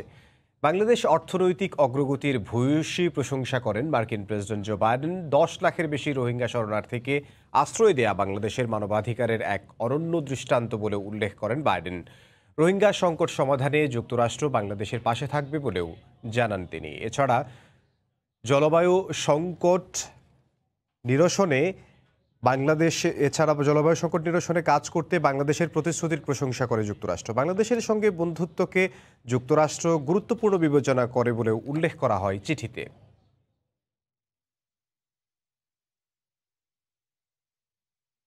স্বাধীনতা দিবসে চট্টগ্রামের পতেঙ্গা সমুদ্র সৈকতে আয়োজন করা হয়েছে সাইকেলিংয়ের। এতে অংশ নিয়েছেন শতাধিক তরুণ তরুণী। এই মুহূর্তে সৈকত এলাকায় আছেন সহকর্মী পার্থপ্রতিম বিশ্বাস। বিস্তারিত জানতে সরাসরি যাব তার কাছে। পার্থ। ধন্যবাদ। আমরা এখন আছি চট্টগ্রামের পতেঙ্গা সমুদ্র সৈকতে। মুজিব শতবর্ষ ও স্বাধীনতার সুবর্ণ জয়ন্তী উপলক্ষে চট্টগ্রামে কিন্তু সাইক্লিং প্রতিযোগিতার আয়োজন করা হয়েছে। আমরা দেখেছি আজকে প্রায় শতাধিক প্রতিযোগী কিন্তু এই প্রতিযোগিতায় অংশগ্রহণ করেছে। ঠিক সকাল 6:15 এই প্রতিযোগিতা শুরু হয়েছে। প্রায় 100 কিলোমিটার আজকে এই প্রথম র্যালিতে অংশগ্রহণ করবে, এবং এরপরে মহিলাদের যে সাইক্লিং রয়েছে সেক্ষেত্রে তারা 60 কিলোমিটার সাইক্লিং প্রতিযোগিতায় অংশগ্রহণ করবে, এবং পুরুষদের রয়েছে 100 কিলোমিটার। আসলে আমরা বিভিন্ন সময় দেখি চট্টগ্রামের যে পাহাড়ে বেষ্টিত এলাকা রাঙামাটি সহ বান্দরবানে এই সাইক্লিং প্রতিযোগিতা অনুষ্ঠিত হয়, কিন্তু এবারেই চট্টগ্রামের পতেঙ্গা সমুদ্র সৈকতের পাশে প্রথমবারের মতো এই প্রতিযোগিতার আয়োজন করা হয়েছে স্বাধীনতা দিবস উপলক্ষে। চট্টগ্রামের যে সমুদ্র সৈকত, পতেঙ্গা সমুদ্র সৈকত মনোরম প্রাকৃতিক পরিবেষ্টিত। এর পাশ ধরে যে আউটার রিং রোড হয়েছে, এই আউটার রিং রোডে কিন্তু এই সাইক্লিং প্রতিযোগিতার আয়োজন করা হয়েছে। প্রায় 100 কিলোমিটার এই প্রতিযোগিতায় অংশগ্রহণ অংশগ্রহণ করবে, এখানকার যারা প্রতিযোগী রয়েছে 3 ঘন্টা ধরে তারা সাইকেল চালাবে। তো সেক্ষেত্রে সেটি অনেকটাই কঠিন একটি বিষয়, কিন্তু চট্টগ্রামে প্রথমবারের মতো এই প্রতিযোগিতা আয়োজন করায় খুশি সাইক্লিস্টরা। তারা বলছে বারবার যদি এই ধরনের প্রতিযোগিতার আয়োজন করা হয় তাহলে অবশ্যই কিন্তু চট্টগ্রামের যারা সাইক্লিস্টরা রয়েছে তাদের মধ্যে এক ধরনের উৎসাহ বিরাজ করবে। আজকে চট্টগ্রাম জেলা ক্রীড়া সংস্থার পক্ষ থেকে কিন্তু এই আয়োজনটি করা হয়েছে স্বাধীনতা দিবস উপলক্ষে। আমরা দেখেছি শুধু চট্টগ্রাম নয়, দেশের বিভিন্ন জায়গা থেকে সাইক্লিস্ট এখানে এসেছেন এবং তারা আজকের যে প্রতিযোগিতা এই প্রতিযোগিতায় অংশগ্রহণ করেছেন এবং চট্টগ্রামের যে পতেঙ্গা সমুদ্র সৈকতের যে মনোরম প্রাকৃতিক পরিবেশ, এই প্রাকৃতিক পরিবেশ ধরেই কিন্তু তারা আসলে এই সাইক্লিং প্রতিযোগিতায় অংশগ্রহণ করছে এবং সেটি একটি অন্যরকম দৃশ্য। যেহেতু প্রায় 100 কিলোমিটার পথ 6:15-তে শুরু হয়েছে, তো সেক্ষেত্রে প্রায় 9টা থেকে 9:30টায় কিন্তু এখানে সাইক্লিং প্রতিযোগিতা শেষ হওয়ার কথা রয়েছে এবং যারা প্রতিযোগিতা অংশগ্রহণ করেছে তারা আমরা দেখছি 80 জন পুরুষ রয়েছে এবং 20 জন মহিলা এখানে অংশগ্রহণ করেছে। সেক্ষেত্রে এই যে চট্টগ্রামের প্রথমবারের মতো যে সাইক্লিং প্রতিযোগিতার আয়োজন করা হয়েছে সেক্ষেত্রে খুশি এখানে যারা সাইক্লিস্টরা রয়েছে তারা বলছে বিভিন্ন সময় যদি এই ধরনের প্রতিযোগিতার আয়োজন করা হয় তাহলে সেটি অনেকটাই ভালো হয়, শুধু বিশেষ দিনগুলোতে নয়, এছাড়া অন্যান্য সময়েও যদি এই সাইক্লিং প্রতিযোগিতার আয়োজন করা হয় তাহলে সবার জন্যই কিন্তু এক ধরনের ভালো হয়। এর আগে কিন্তু আমরা দেখেছি চট্টগ্রামে এই ধরনের প্রতিযোগিতার আয়োজন হতো না, বিশেষ করে যারা সাইক্লিস্টরা রয়েছে তাদের শহর সহ বা বিভিন্ন জায়গায় সাইকেল চালানোর মতো তেমন কোনো পরিবেশ ছিল না বা সেই ধরনের কোনো লেন ছিল না। কিন্তু চট্টগ্রামের যে পতেঙ্গা সমুদ্র সৈকত রয়েছে, একটু জানিয়ে রাখি আমরা যে আউটার রিং রোডে দাঁড়িয়ে আছি তার পাশ ধরেই কিন্তু একটি সাইকেল লেনও চালু করা হয়েছে, যেখানে কিন্তু যারা সাইক্লিস্টরা রয়েছে তারা এসে সাইকেল চালাতে পারবে। প্রায় 6 কিলোমিটার এলাকায় এই সাইকেল চালাতে পারবে। তবে আজকের যে প্রতিযোগিতা সেই প্রতিযোগিতায় কিন্তু আমরা দেখছি শুধু চট্টগ্রাম নয়, দেশের বিভিন্ন প্রান্ত থেকে সাইক্লিস্টরা আসছেন এবং তারা এই প্রতিযোগিতায় অংশগ্রহণ করেছে। আজকে স্বাধীনতা দিবসে যে প্রতিযোগিতা, এই প্রতিযোগিতায় আমরা চট্টগ্রামের বিভিন্ন বয়সী ছেলেমেয়েরা দেখেছি এই প্রতিযোগিতায় অংশগ্রহণ করেছেন। বিশেষ করে মেয়েদের উপস্থিতিও কিন্তু অনেকটাই লক্ষণীয়। তারা বলছে যদি সরকারের সুযোগ সুবিধা অনেক বেশি থাকে তাহলে আরও অনেক ছেলে মেয়েরাও কিন্তু এই প্রতিযোগিতায় অংশগ্রহণ করতে পারবে। আপনারা দেখছেন যেহেতু 6:15-তে রেস শুরু হয়েছে, বিভিন্ন সময়ে যারা আগে এসেছেন বা যারা পরে এসেছেন তারা কিন্তু এসে এই সাইক্লিং প্রতিযোগিতায় অংশগ্রহণ করছে এবং ঠিক আরও 1 থেকে 1.5 ঘন্টা বা 2 ঘন্টা পরেই কিন্তু এই প্রতিযোগিতা শেষ হবে। এরপর জেলা ক্রীড়া সংস্থার সাধারণ সম্পাদক এসে পুরস্কার বিতরণ করবে। তো এই ছিল আমার কাছে এখনো পর্যন্ত চট্টগ্রামের পতেঙ্গা সমুদ্র সৈকত থেকে এখানকার সর্বশেষ খবর। চট্টগ্রামের পতেঙ্গা সমুদ্র সৈকত থেকে আমাদের সঙ্গে যোগ দিয়েছিলেন সহকর্মী পার্থপ্রতিম বিশ্বাস। তিনি জানাচ্ছিলেন স্বাধীনতার সুবর্ণ জয়ন্তী উপলক্ষে সাইক্লিং প্রতিযোগিতার আয়োজন করা হয়েছে, তারই সবশেষ খবর। ভোরের সময় আরও থাকছে। দ্রুত পাল্টে যাচ্ছে অগ্নিকাণ্ডে বিরান ভূমিতে পরিণত উখিয়ার বালুখালী রোহিঙ্গা ক্যাম্পের দৃশ্যপট। সরকারি বেসরকারি সহযোগিতায় ঘুরে দাঁড়াচ্ছে ক্ষতিগ্রস্ত রোহিঙ্গারা।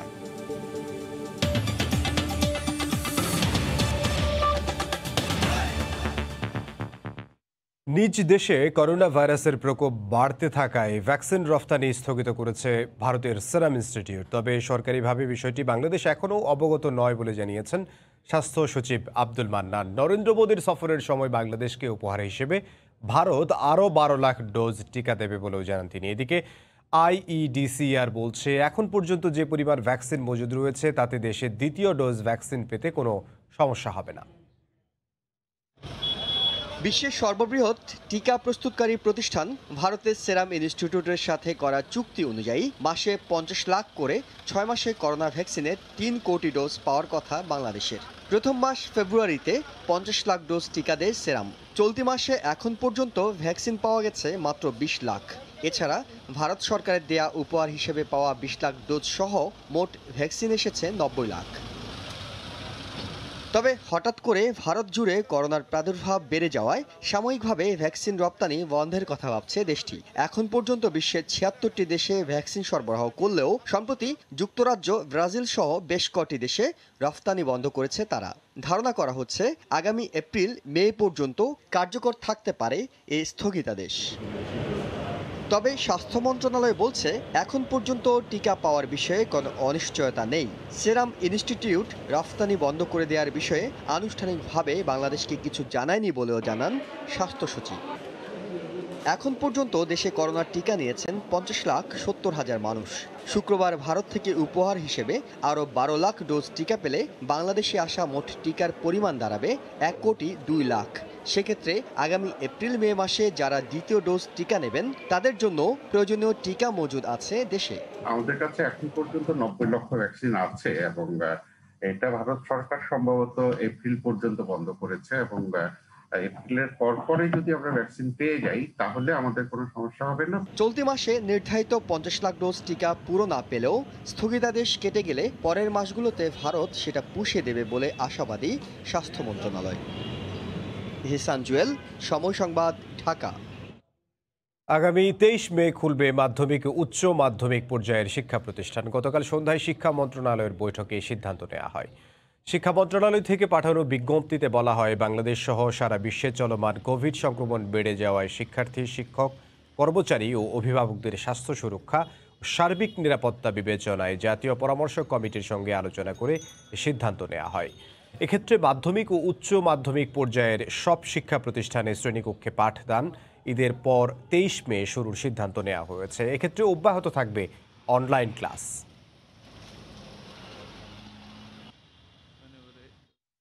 কবিরাজির আড়ালে অস্ত্র ও ইয়াবার রমরমা ব্যবসা। রাজধানীর বিভিন্ন এলাকায় অভিযানে অস্ত্র ও মাদক ব্যবসায়ী সজীব কবিরাজ ও তার 4 সহযোগীকে আটক করেছে র্যাব। এ সময় 6টি বিদেশি পিস্তল, 84 রাউন্ড গুলিসহ ইয়াবা উদ্ধার করা হয়।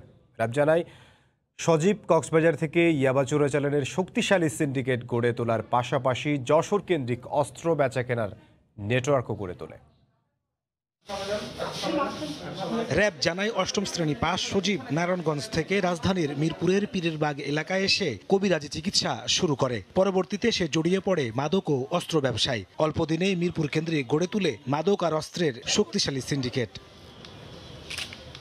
বৃহস্পতিবার সকালে গোপন সংবাদের ভিত্তিতে শ্যামলীর একটি বাসা থেকে আটক করা হয় সজীব কবিরাজকে। পরে তার দেয়া তথ্য অনুযায়ী রাজধানীর বিভিন্ন স্থান ও সাভারের হেমায়তপুরে তার নিজ বাসায় অভিযান চালিয়ে উদ্ধার করা হয় 6টি বিদেশি পিস্তল, 84 রাউন্ড গুলি ও 5000 পিস ইয়াবা। তাদের কাছ থেকে 6টি অত্যাধুনিক অটোমেটিক বিদেশি পিস্তল, 12টি ম্যাগাজিন, 48 রাউন্ড গুলি, 5000 পিস ইয়াবা আমরা উদ্ধার করি। এ সময় সজীবের স্ত্রী কুমকুম আক্তার, সহযোগী আরব আলী, শাহিন ও মঞ্জুরকে আটক করে র্যাব। র্যাব জানায়, কক্সবাজার ও চট্টগ্রাম থেকে মাদক ও যশোরের সীমান্তবর্তী এলাকা দিয়ে অস্ত্রের ব্যবসা করে আসছিল সজীব। এসব এলাকায় তার রয়েছে মাদক চোরাচালানের শক্তিশালী নেটওয়ার্ক। এই বাড়িটি টর্চার সেল হিসাবে ব্যবহার করা হতো। যারা মাদক ব্যবসায়ী, সে ছিল মূল একজন হোতা এবং তার কাছ থেকে খুচরা বিক্রেতারা মাদক এবং অস্ত্র নিয়ে বিক্রি করত। যারা তার দল ত্যাগ করত বা টাকা পরিশোধ করতে দেরি হতো তাদেরকে এখানে নিয়ে ঝুলিয়ে টর্চার করা হতো। এর আগেও রাজধানীর বিভিন্ন থানায় সজীব কবিরাজের নামে বেশ কয়েকটি মামলা রয়েছে জানিয়ে র্যাব বলছে, সজীবকে সহায়তাকারীদের খুঁজতে কাজ করছে র্যাব। নাজমুস সালেহী, সময় সংবাদ, ঢাকা। বৈধ অস্ত্রের অবৈধ ব্যবহার ঠেকাতে ও মামলার তদন্ত সহজের স্বার্থে বৈধ অস্ত্রের ডেটাবেস সংগ্রহের উদ্যোগ নিয়েছে CID. Automated ballistic identification system ABIS নামে একটি সফটওয়্যারের মাধ্যমে সারা দেশের সমস্ত বৈধ অস্ত্রের তথ্য থাকবে সিআইডির হাতে। সিআইডি প্রধান বলেন, এখন থেকে অস্ত্র বিক্রির সময় টেস্টের গুলির খোসা দিতে হবে। গুলিতে কেউ নিহত হলে যে বুলেট ব্যবহার করা হয়েছে তা বৈধ না অবৈধ জানতে সনাতনী পদ্ধতি বাদ দিয়ে ডিজিটালাইজেশন করার উদ্যোগ নিয়েছে ক্রিমিনাল ইনভেস্টিগেশন ডিপার্টমেন্ট সিআইডি। প্রথম পর্যায়ে গত 10 বছরে সারা দেশে যে বৈধ অস্ত্র বিক্রি হয়েছে তার ডাটা সংগ্রহ করবে তারা। বৃহস্পতিবার এক সংবাদ সম্মেলনে সিআইডি প্রধান জানান, automated ballistic identification system ABIS সফটওয়্যারের মাধ্যমে সংগ্রহে থাকবে অস্ত্র ব্যবহারকারীর যাবতীয় তথ্য, যার মাধ্যমে 5 মিনিটেই জানা যাবে কার বন্দুক থেকে বেরিয়েছে গুলি। ইনভেস্টিগেশনের ফার্স্ট পর্যায়ে একটা স্ক্রিনিং হয়ে যাবে যে গানশটটা হয়েছে এটা কোনো লাইসেন্স করা আর্মস থেকে হয়েছে নাকি ইলিগাল আর্মস থেকে হয়েছে। যাদের কাছে লাইসেন্স আছে ওনারাও জানবেন যদি ওনাদের গান যদি কখনো ইলিগাল কাজে বা আইনের বাইরে যদি কোথাও ইউজ করে সেটা কিন্তু আবার ইনভেস্টিগেশনে চলে আসবে, তারা তখন এই গানটাকে ইউজ করবে না। সিআইডি জানাই, মোবাইল সেটের IMEI নম্বরের মতো প্রত্যেকটি অস্ত্রেরই একটি ইউনিক ফিচার আছে। এই ফিচার ডাটাবেজ আকারে থাকবে সফটওয়্যারে। এতে তদন্তের কাজে যে কোনো সময় অস্ত্রের মালিককে তলব করা সহজ হবে। তবে অস্ত্র বিক্রির সময় টেস্ট ফায়ারের গুলির খোসা দিতে হবে সিআইডিকে। এটা ওয়ার্ল্ড ওয়াইড খুব রেপুটেড একটা সফটওয়্যার, খুব ডিপেন্ডেবল একটা সফটওয়্যার। যারা আর্মস সেলার তাদের কাছে প্রত্যেকের কাছে কিন্তু ফটোকপি আছে, তা আমরা ফটোকপিগুলো কালেক্ট করে নিচ্ছি, প্লাস সেখানে যদি টেস্ট ফায়ার করা আছে, যেখানে ফরেন্সিক করা আছে, আমরা সেই ফরেন্সিকগুলো আমরা এখানে সেভ করে রাখবো। ইতোমধ্যে অস্ত্র ব্যবসায়ীদের কাছে যাবতীয় তথ্য চেয়েছে সিআইডি। কামরুজ্জামান মামুন, সময় সংবাদ, ঢাকা। কক্সবাজারের উখিয়ায় অগ্নিকাণ্ডে বিরান ভূমিতে পরিণত হয়েছিল বালুখালী রোহিঙ্গা ক্যাম্প। দ্রুত পাল্টে যাচ্ছে সে দৃশ্যপট। ক্ষতিগ্রস্ত রোহিঙ্গারা সরকার এবং দেশি বিদেশি সংস্থার সহযোগিতায় দ্রুত ঘুরে দাঁড়াচ্ছে।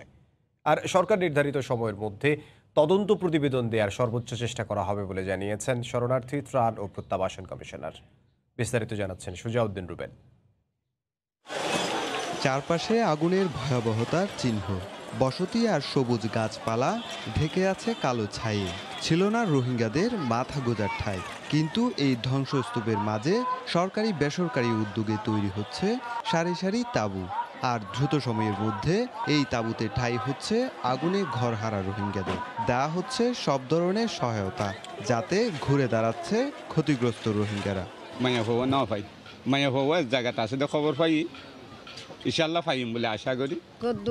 এতদিন দুঃখ গরমত আসছিলাম, ইয়াকা সারা হয় ইয়ারা আর সারা বাঁধি দিয়ে না তাম্বু ভাই দিয়ে এখন বেশি দুঃখের হালত পড়ে গেলাম বই আল্লাহ ফেলাই।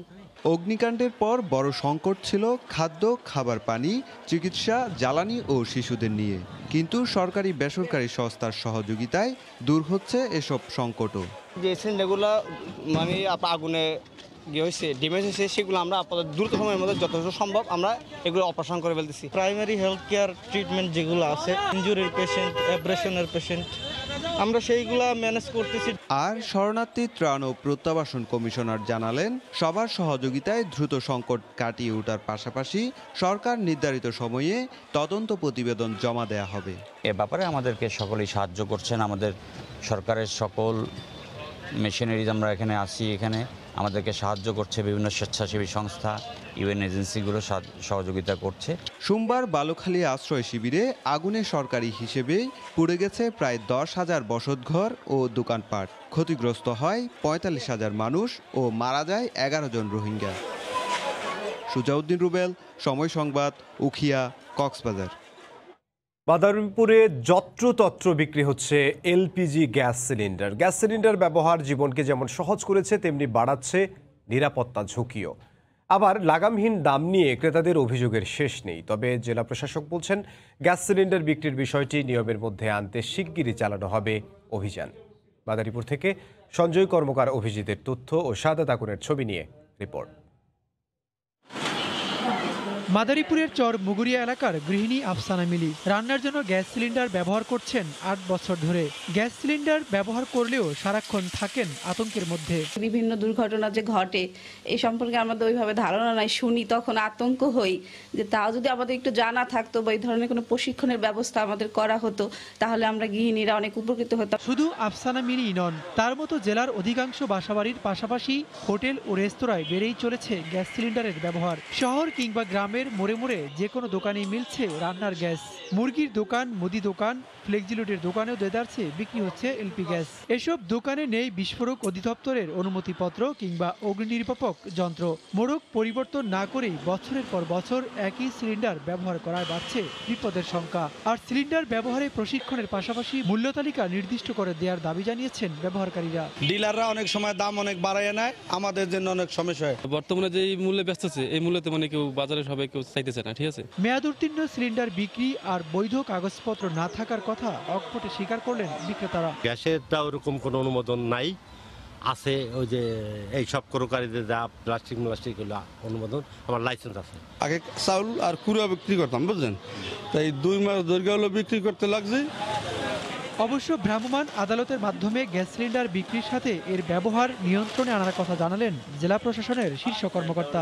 গ্যাস সিলিন্ডার বিভিন্ন জায়গায় বিক্রি হচ্ছে, এটা যেন না করে এই বিষয়ে আমরা আইনগত ব্যবস্থা নিচ্ছি এবং নিব। মোবাইল কোর্ট পরিচালনা করা হবে। জেলার হাটবাজারের বিভিন্ন স্থানে বসুন্ধরা, ওমেরা, বেক্সিমকো, পেট্রোম্যাক্স, টোটাল, যমুনা, সেনা, ইউনিভার্সাল সহ 1 ডজনেরও বেশি বেসরকারি প্রতিষ্ঠানের এলপি গ্যাস সিলিন্ডার পাওয়া যাচ্ছে। প্রতিটি গ্যাস সিলিন্ডার 850 থেকে 1000 টাকার বেশি দামে বিক্রি হচ্ছে। সময় সংবাদ, মাদারীপুর। রমজান আসছে, নিত্যপণ্যের দাম নিয়ে ভোক্তাদের আশঙ্কাও বাড়ছে। তাদের চাওয়া বাজারের ন্যায্য মূল্যে পণ্য বিক্রি হোক আর দেশব্যাপী বাড়ুক টিসিবির বিক্রি কার্যক্রম। এরই মধ্যে ট্রাক সেল শুরু করে টিসিবি জানিয়েছে পণ্যের পর্যাপ্ত মজুদ রয়েছে। ভোক্তা অধিকার সংগঠন ক্যাব মনে করে সরকারি এই সংস্থাটিকে শক্তিশালী করা জরুরি। কামরুল হাসান সবুজের রিপোর্টে বিস্তারিত। আমরা একটা আতঙ্কগ্রস্ত হয়ে যাই। অলরেডি বাজার কিন্তু গরম হওয়া শুরু হয়ে গেছে। বাজারটা অ্যাকচুয়ালি ব্যালেন্সফুল না, সবসময় দাম বেরিয়ে আসতেছে, এখনো ঠিক তাই। রমজানের আগে নিত্যপণ্যের দাম বাড়ার বিষয়ে ভোক্তাদের আশঙ্কা যে অমূলক নয় তা বোঝা গেল বিক্রেতাদের সঙ্গে কথা বলে। দাম বাড়ছে অ্যাঙ্কর ডাল, ডাবলি ডাল, লাল চিনি, সাদা চিনি দোনোটার দামই বাড়ছে 5 টাকার মতো কেজিতে। তেল প্রতিদিনই বাড়তেছে। আটা, ময়দা এগুলোর দামও বেশি। ছোলা 2 দিনের আগে থেকে এখন 2 টাকা 3 টাকা পার কেজিতে বেশি। বাজারে যখন নাভিশ্বাস তখন টিসিবির পণ্য কিনতে ভর দুপুরেও ক্রেতাদের দীর্ঘ লাইন দেখা গেল রাস্তার পাশে। আমরা তো চাই যে সবসময় যেরকম বাজার মূল্য থাকে এরকমই থাকুক। প্রতিটা বাজারের কাছে প্রতিটা মোড়ে মোড়ে যদি চালু করে রাখে টিসিবি, সরকারের লাগেও ভালো, টিসিবির লাগেও ভালো, আর গরিবের লাগে সবসময়ই ভালো। রমজান উপলক্ষে গত 18 মার্চ থেকেই 50 টাকা কেজি দরে চিনি, 55 টাকায় মসুর ডাল, 90 টাকা লিটারে সয়াবিন তেল ও 15 টাকা কেজি দরে আমদানি করা পেঁয়াজ বিক্রি শুরু করেছে সরকারি বিপণন সংস্থা টিসিবি। এর দুদিন পরই ট্রাক প্রতি বরাদ্দ বাড়িয়ে করা হয়েছে দ্বিগুণ। আগামী মাসের শুরুতে যোগ হবে খেজুর ও ছোলা। তখন ঢাকা সহ সারা দেশে ট্রাকের সংখ্যা 400 থেকে বাড়িয়ে করা হবে 500। ভোক্তাদেরকে আশ্বস্ত করতে চাই যে টিসিবি ডিলারদের নিকট পর্যাপ্ত পরিমাণে তেল, চিনি, মসুর ডাল, ছোলা এবং খেজুর পাওয়া যাবে। এবার আগেভাগে নেয়া টিসিবির এই উদ্যোগকে সাধুবাদ জানিয়েছে ভোক্তা অধিকার সংগঠন ক্যাব। অতি মুনাফাখোর ব্যবসায়ীদের দৌরাত্ম্য বন্ধে টিসিবিকে আরও শক্তিশালী করার তাগিদ সংগঠনটির। টিসিবিকে যদি শক্তিশালী করে আর কি, তাহলে ব্যবসায়ী যারা আছে, যারা সুযোগ সন্ধানী, তারা কমপক্ষে কিছুটা স্তীমিত থাকবে এবং তারা যেভাবে পণ্যের দাম বাড়ে এই বাড়ানোর সুযোগটা পাবে না। ভোক্তা স্বার্থে টিসিবির এই কার্যক্রমের পাশাপাশি দেশব্যাপী বাজার তদারকিও শক্তিশালী করার দাবি ভোক্তাদের। কামরুল হাসান সবুজ, সময় সংবাদ, ঢাকা। বাজারে অন্যান্য ফলের সরবরাহ কম থাকায় ঝিনাইদহে বেড়েছে কলার দাম। এতে খুশি কলা চাষি ও ব্যবসায়ীরা। বর্তমানে পাইকারি পর্যায়ে প্রতি কাঁদি কলা জাত ভেদে 200 থেকে 600 টাকা পর্যন্ত বিক্রি হচ্ছে। ভালো দাম পেয়ে গতবারের লোকসান কাটিয়ে ওঠার আশা তাদের। কৃষি বিভাগ বলছে কলার ভালো ফলন পেয়ে কৃষকদের প্রযুক্তিগত সহযোগিতা সহ বালাই ব্যবস্থাপনায় সহায়তা করা হচ্ছে। ঝিনাইদহ প্রতিনিধি লোটাস রহমান সোহাগের পাঠানো তথ্য ও ছবি নিয়ে রিপোর্ট। ঝিনাইদহ শহরের পবহাটি কলা বাজার সকাল থেকে জেলা সদর, শৈলকুপা, হরিণাকুণ্ড, কালীগঞ্জ সহ বিভিন্ন এলাকা থেকে ভ্যান নসিমনে করে কলা নিয়ে আসতে শুরু করেন চাষি ও ব্যবসায়ীরা। বেলা বাড়ার সাথে সাথে ক্রেতা বিক্রেতাদের হাত ডাকে সরগরম হয়ে ওঠে বাজার। হাটে প্রকারভেদে প্রতি কাঁদি চাপা কলা 200 থেকে 250 টাকা, সবরি 400 থেকে 500 টাকা, সাগর 180 টাকা থেকে 200 টাকা ও ধূপছায়া 500 থেকে 600 টাকা দরে বিক্রি হচ্ছে। এসব কলা পাঠানো হচ্ছে ঢাকা, নারায়ণগঞ্জ, কুমিল্লা, সিলেট সহ দেশের বিভিন্ন স্থানে। কলার দাম ভালো পেয়ে খুশি কৃষক। গত মৌসুমে করোনা আর ঘূর্ণিঝড় আমপানের ক্ষতি কিছুটা হলেও পুষিয়ে নেওয়ার আশা তাদের। রমজানে কলার দাম আরো বাড়তে পারে বলে জানান ব্যবসায়ীরা। সামনে আসছে, এটা আরো দাম আমরা পাবো বলে আমরা আশা করতেছি। এবছরে কলার দাম ভালো, 400 টাকা খাইন বেশি, 50 টাকা থেকে 100 টাকা বৃদ্ধি হয়েছে, এতে আমরা খুশি। গতবারের থেকে এবছরে বাজার ভালো, তো এইভাবে যদি দামটা ভালো পায় চাষিরা, তাহলে কলা চাষি আরো উৎসাহিত হবে। কৃষি বিভাগ বলছে কলার ফলন পেতে কৃষকদের প্রযুক্তিগত পরামর্শ ও বালাই ব্যবস্থাপনার সহায়তা করা হচ্ছে। কলার রোগ এবং বিভিন্ন পোকামাকড়ের আক্রমণ থেকে যেন কলা রক্ষা পাই সে বিষয়ে আমাদের মাঠ পর্যায়ে আমাদের অফিসাররা আমরা পরামর্শ দিয়ে যাচ্ছি। কৃষি বিভাগের দেওয়া তথ্য মতে জেলার 6 উপজেলায় 5805 হেক্টর জমিতে কলার আবাদ করা হয়েছে। আর উৎপাদনের লক্ষ্যমাত্রা ধরা হয়েছে 1,36,372 মেট্রিক টন। সময় সংবাদ, ঝিনাইদহ। শেরপুরের ব্রহ্মপুর নদের পাড়ে সবজির পাইকারি বাজার জমে ওঠে। সকাল থেকেই জেলার বিভিন্ন প্রান্ত থেকে উৎপাদিত সবজির সমাগম ঘটে এই বাজারে। পাইকাররা এইসব সবজি কিনে রাজধানী সহ দেশের বিভিন্ন স্থানে সরবরাহ করেন। সবজির বেচাকেনার খবর জানাতে সরাসরি বাজার থেকে যুক্ত হচ্ছেন শহীদুল ইসলাম হীরা। শেরপুরে ব্রহ্মপুত্র নদের পারে প্রতিদিন ভোর থেকে কাঁচা বাজার শুরু হয়, পাইকারি বাজার শুরু হয়। এই পাইকারি বাজারে শেরপুরের বিভিন্ন অঞ্চল থেকে, বিভিন্ন প্রান্ত থেকে কৃষকরা তাদের উৎপাদিত সবজি এখানে নিয়ে আসেন। এখানে কৃষকরা উৎপাদিত সবজি নিয়ে এলে এখানে দেশের বিভিন্ন প্রান্ত থেকে পাইকাররা এসে এখান থেকে সবজি কিনে নিয়ে যান। দেশের বিভিন্ন প্রান্ত থেকে পাইকাররা এখান থেকে সবজি কিনে নিয়ে যাওয়ার পরে তারা খুচরা বিক্রেতাদের কাছে এই সবজি বিক্রি করেন। খুচরা বিক্রেতারা আবার এই সবজি এখান থেকে কিনে নিয়ে গিয়ে বিভিন্ন পাইকারদের কাছ থেকে কিনে নিয়ে গিয়ে তারা ভোক্তার পর্যায়ে পৌঁছে দেন। আজকে আমি রয়েছি ব্রহ্মপুত্র নদের পারে এই পাইকারি কাঁচা বাজারে। এই কাঁচা বাজারে গত সপ্তাহ থেকে আজকের যে বাজারের বিভিন্ন পণ্যের মূল্য কিছুটা কম বেশি রয়েছে। যেমন এখানে আলু গত সপ্তাহে ছিল এক পাল্লা অর্থাৎ 5 কেজি 70 টাকা ছিল, কিন্তু আজকের এই বাজারে আজকে 50 টাকা এক পাল্লা চলছে। যেমন করলা ছিল গত সপ্তাহে 160 টাকা এক পাল্লা, এই বাজারে আজকের বাজারে 125 টাকা বা 130 টাকা করে এক পাল্লা চলছে। বেগুন কিছুটা দাম বেড়েছে, বেগুনের দাম বেড়ে গত সপ্তাহে 90 টাকা পাল্লা ছিল, আজকের বাজারে 120 টাকা পাল্লা করে বেগুনের দাম চলছে। যেমন কচুর লতা গত সপ্তাহে যে দাম ছিল 250 টাকা পাল্লা, আজকেও সেই 250 টাকা পাল্লাই চলছে। গাজর গত সপ্তাহে যে দাম ছিল 45 টাকা পাল্লা, আজকেও সেই 45 টাকা পাল্লা গাজরের দাম চলছে। এরপরে চাল কুমড়ার গত সপ্তাহে যে বাজার ছিল প্রতি পিস 20 টাকা থেকে 22 টাকা বা 24 টাকা এরকম ছিল, আজকের বাজারেও 20 টাকা 22 টাকা এবং 24 টাকা চলছে। কাঁচামরিচের দাম কিছুটা কমেছে। কাঁচামরিচের দাম 1150 টাকা ছিল গত সপ্তাহে পাল্লা অর্থাৎ 5 কেজি। আজকের বাজারে কাঁচামরিচ 900 থেকে 950 টাকা চলছে। শুধুমাত্র শেরপুরের এই বাজার থেকে শুধু শেরপুরে নয়, জামালপুরের বিভিন্ন উপজেলা থেকে পাইকাররা এই বাজারে এসে সবজি কিনে নিয়ে যান। শুধু শেরপুর এবং জামালপুর নয়, ময়মনসিংহ এবং ঢাকা থেকে বিভিন্ন পাইকাররা এসে এখান থেকে সবজি কিনে নিয়ে যান। তো শেরপুর থেকে পাইকারি বাজারের সর্বশেষ খবর আমার কাছে এই ছিল। এমদাদ। শেরপুর থেকে যোগ দিয়েছিলেন সহকর্মী শহীদুল ইসলাম হীরা। ফরিদপুরে বাণিজ্যিকভাবে ঔষধি গুণ সম্পন্ন কালোজিরার মধু আহরণ করে ব্যাপক সাফল্য পেয়েছেন আহরণকারীরা। বসন্ত ও গ্রীষ্ম মৌসুমে জেলার অধিকাংশ মাঠ কালোজিরার সাদা ফুলে ভরে থাকায় ব্যস্ত মধু আহরণকারীরা।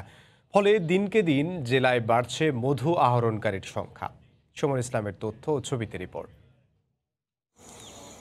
বসন্ত ও গ্রীষ্ম মৌসুমে ফরিদপুরের বিস্তীর্ণ মাঠ জুড়ে কালোজিরার সাদা ফুলে ভরে থাকে। সেই ফুলের মধু সংগ্রহের জন্য মৌখামারিরা মৌমাছির বাক্স বসিয়ে বিশেষ কায়দায় মধু আহরণ করে সাফল্য পেয়েছেন। মধু সংগ্রহের জন্য মৌখামারিরা বিভিন্ন ফসলের মাঠের পাশে এবং আমের বাগানে ছোট ছোট কাঠের বাক্সে মৌমাছি রেখে মধু আহরণ করছেন।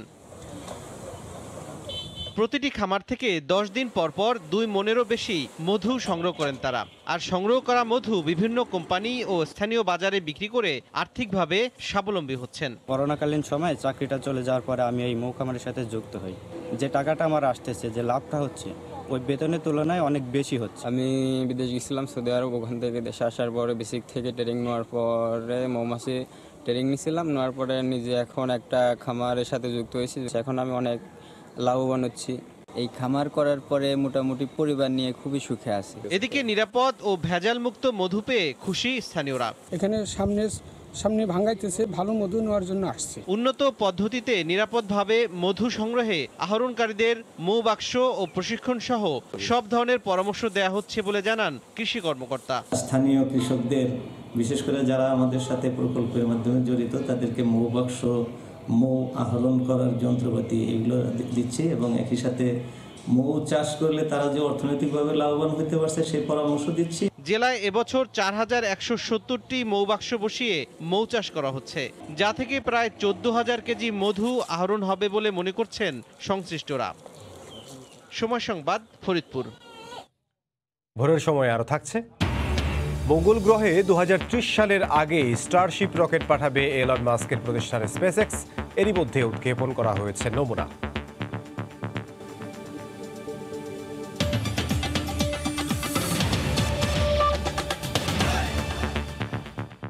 25শে মার্চের গণহত্যাকে আন্তর্জাতিক গণহত্যা দিবস ও স্বীকৃতির দাবি আদায়ের লক্ষ্যে বেলজিয়ামের রাজধানী ব্রাসেলসের ইউরোপীয় ইউনিয়ন কমিশনের সামনে জড়ো হয় alliance for international humanity rights ও কয়েকটি মানবাধিকার সংগঠন। এ সময় তারা বলেন, এর আন্তর্জাতিক স্বীকৃতি পেলে ক্ষতিপূরণ দাবি করা সম্ভব হবে। বেলজিয়াম থেকে বিস্তারিত জানাচ্ছেন লুৎফুর রহমান বাবু। 25শে মার্চের গণহত্যার আন্তর্জাতিক স্বীকৃতি দাবি করেছে alliance international for human rights সহ কয়েকটি মানবাধিকার সংগঠন। গণহত্যা দিবস উপলক্ষে বেলজিয়ামের রাজধানী ব্রাসেলসের ইউরোপিয়ান কমিশনের সামনে তারা একটি প্রতিবাদ সভা করেন। এতে স্থানীয় আওয়ামী লীগের পাশাপাশি বেশ কয়েকটি মানবাধিকার সংগঠনও উপস্থিত হয়। অনুষ্ঠানে উপস্থিত নেতারা বলেন, অপারেশন সার্চলাইট নামে বাঙালি জাতির উপর যে নারকীয় হত্যাকাণ্ড চালানো হয়েছিল তার সাথে আন্তর্জাতিক সম্পৃক্ততা রয়েছে, সে কারণে এটি আন্তর্জাতিক স্বীকৃতি এখন সময়ের দাবি। আমরা স্মারকলিপি দিয়েছি ইউরোপ কমিশনে।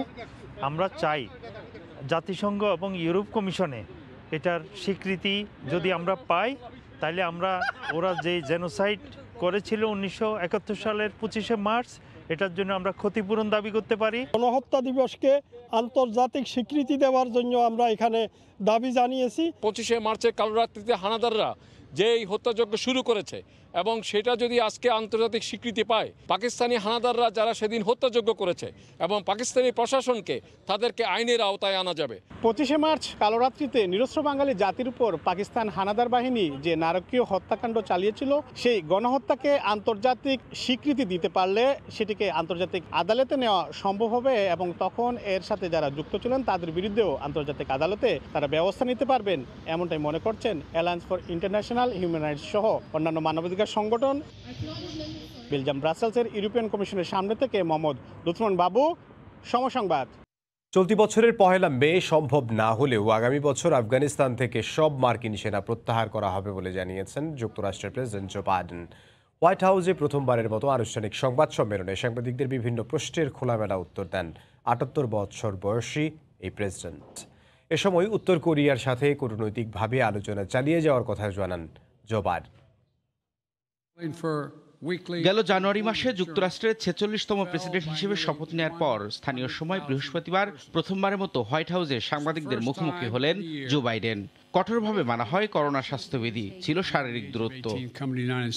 সংবাদ সম্মেলনে যুক্তরাষ্ট্রের অভ্যন্তরীণ নানা ইস্যুতে নিজের প্রশাসনের নেওয়া বিভিন্ন পদক্ষেপের পাশাপাশি কথা বলেন আন্তর্জাতিক ইস্যুতেও। এ সময় উত্তর কোরিয়ার ব্যালিস্টিক ক্ষেপণাস্ত্র উৎক্ষেপণ ও দেশটির সাথে নতুন করে আলোচনার বিষয়ে প্রশ্ন করা হলে বাইডেন বলেন, পিয়ংইয়ং এর সাথে আলোচনার দরজা খোলা রেখেছে ওয়াশিংটন। উত্তর কোরিয়ার যে কোনো হুমকির জবাব দিতে যুক্তরাষ্ট্র প্রস্তুত বলেও সতর্ক করেন।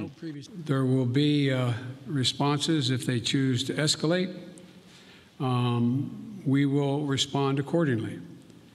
But I'm also prepared for some form of diplomacy, but it has to be conditioned upon the end result of denuclearization. পূর্বসূরি ট্রাম্প প্রশাসনের আমলে আফগানিস্তান থেকে মার্কিন সেনা প্রত্যাহার নিয়ে তালেবানের সঙ্গে যুক্তরাষ্ট্রের চুক্তির বিষয়ে বাইডেন বলেন, চলতি বছরের 1 মে আফগানিস্তান থেকে সব সেনা প্রত্যাহারের কথা থাকলেও হয়তো সেটা সম্ভব হবে না। তবে আগামী বছর আফগানিস্তানে কোনো মার্কিন সেনা থাকবে না বলেও আশ্বাস দেন তিনি। The answer is that it's going to be hard to meet the May 1 deadline. Just in terms of tactical reasons, it's hard to get those troops out.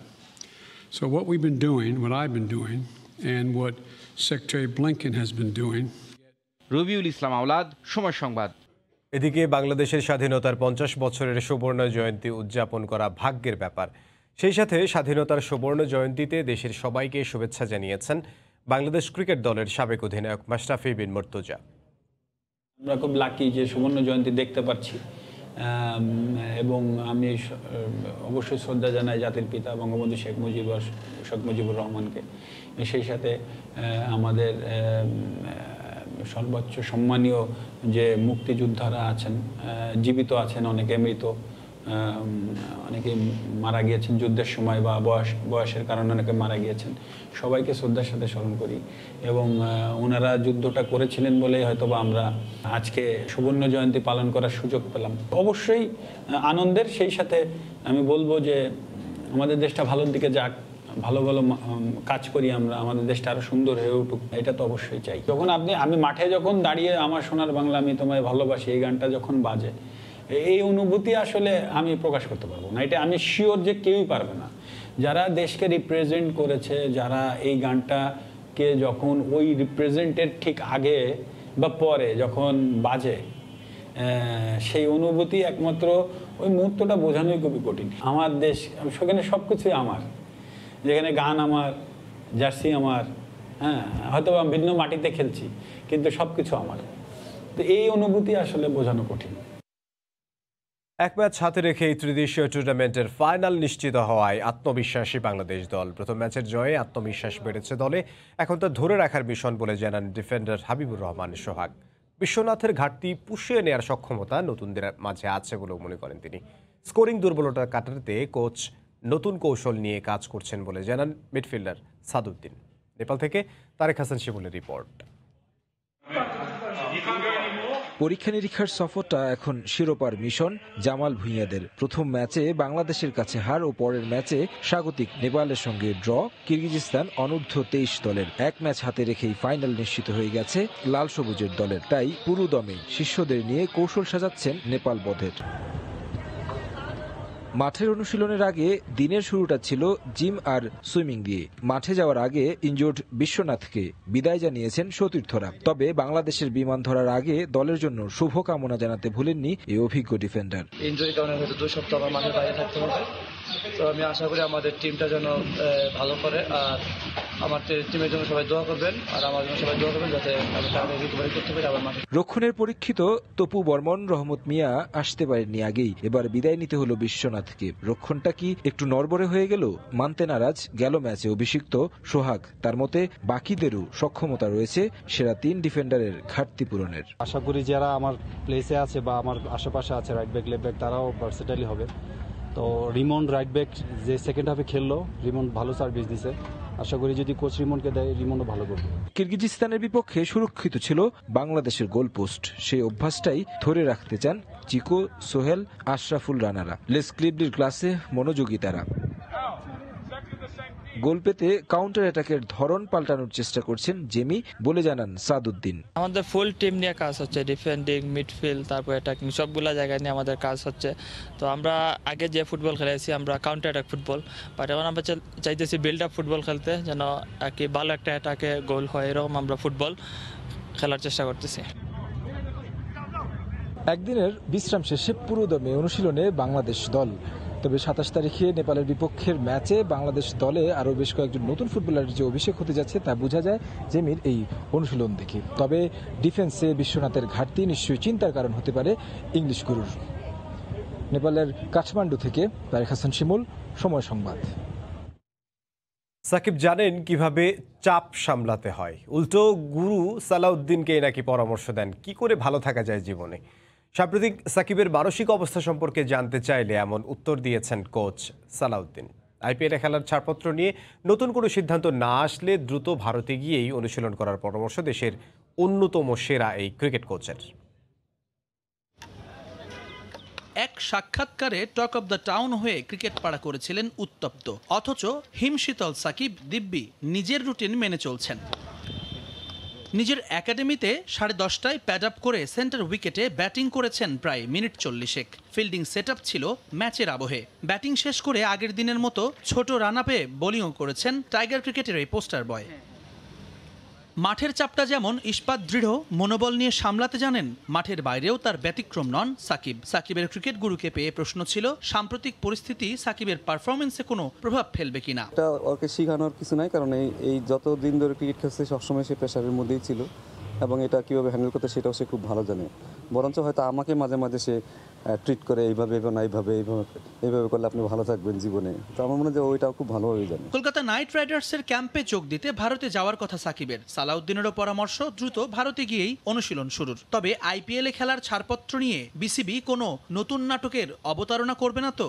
এখানে হয়তো কিছুদিন করবে, আবার যে 7 দিন থাকবে, তারপরে আবার রিদমে ফিরবে। বেটার আমার মনে হয় যে তাড়াতাড়ি চলে গেলে হয়তো তাড়াতাড়ি যে কোয়ারেন্টাইনটা করার পরে তাহলে তাড়াতাড়ি সে ফুল রিদমে প্র্যাকটিসে নামতে হবে। 2019 আইপিএলে এই কোচকে ভারতে উড়িয়ে নিয়ে বিশ্বকাপের প্রস্তুতি সেরেছিলেন সাকিব। শ্রীলঙ্কার বিপক্ষে সিরিজ না খেলে এই আইপিএলে 2022 টি-20 বিশ্বকাপের প্রস্তুতি নিতেই বোর্ডের কাছে ছুটি চেয়েছিলেন নাম্বার 75। এবারও কি সঙ্গে থাকছেন সালাউদ্দিন? অলরেডি ধরেন আপনি 10-12 বছর ইন্টারন্যাশনাল ক্রিকেট খেলার পরে তাদেরকে আসলে বলে দিতে হয় না যে তোমাকে এই প্রিপারেশনে নেওয়া হয়, কারণ এটা নিজেরাই জানে কীভাবে প্রস্তুতি নিতে হবে।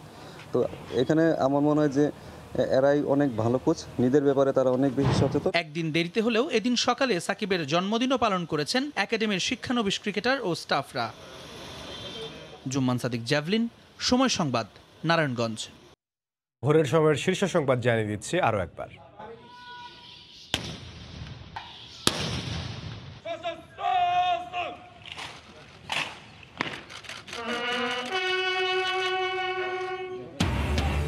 পূর্ব দিগন্তে স্বাধীনতার 50 বছর পূর্তির সূর্য, সুবর্ণ জয়ন্তীর ভোরে জাতীয় স্মৃতিসৌধে রাষ্ট্রপতি ও প্রধানমন্ত্রীর শ্রদ্ধা, দেশ জুড়ে বীর সন্তানদের স্মরণ। 2 দিনের সফরে আজ ঢাকায় আসছেন ভারতের প্রধানমন্ত্রী নরেন্দ্র মোদী। সই হতে পারে 5টি সমঝোতা স্মারক।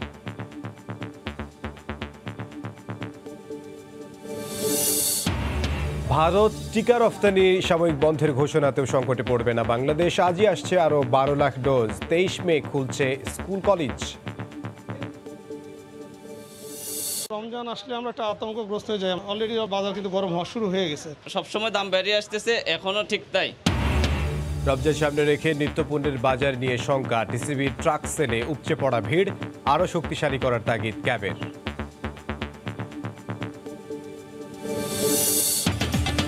এই ছিল ভোরের সময়। সঙ্গে থাকুন সময়।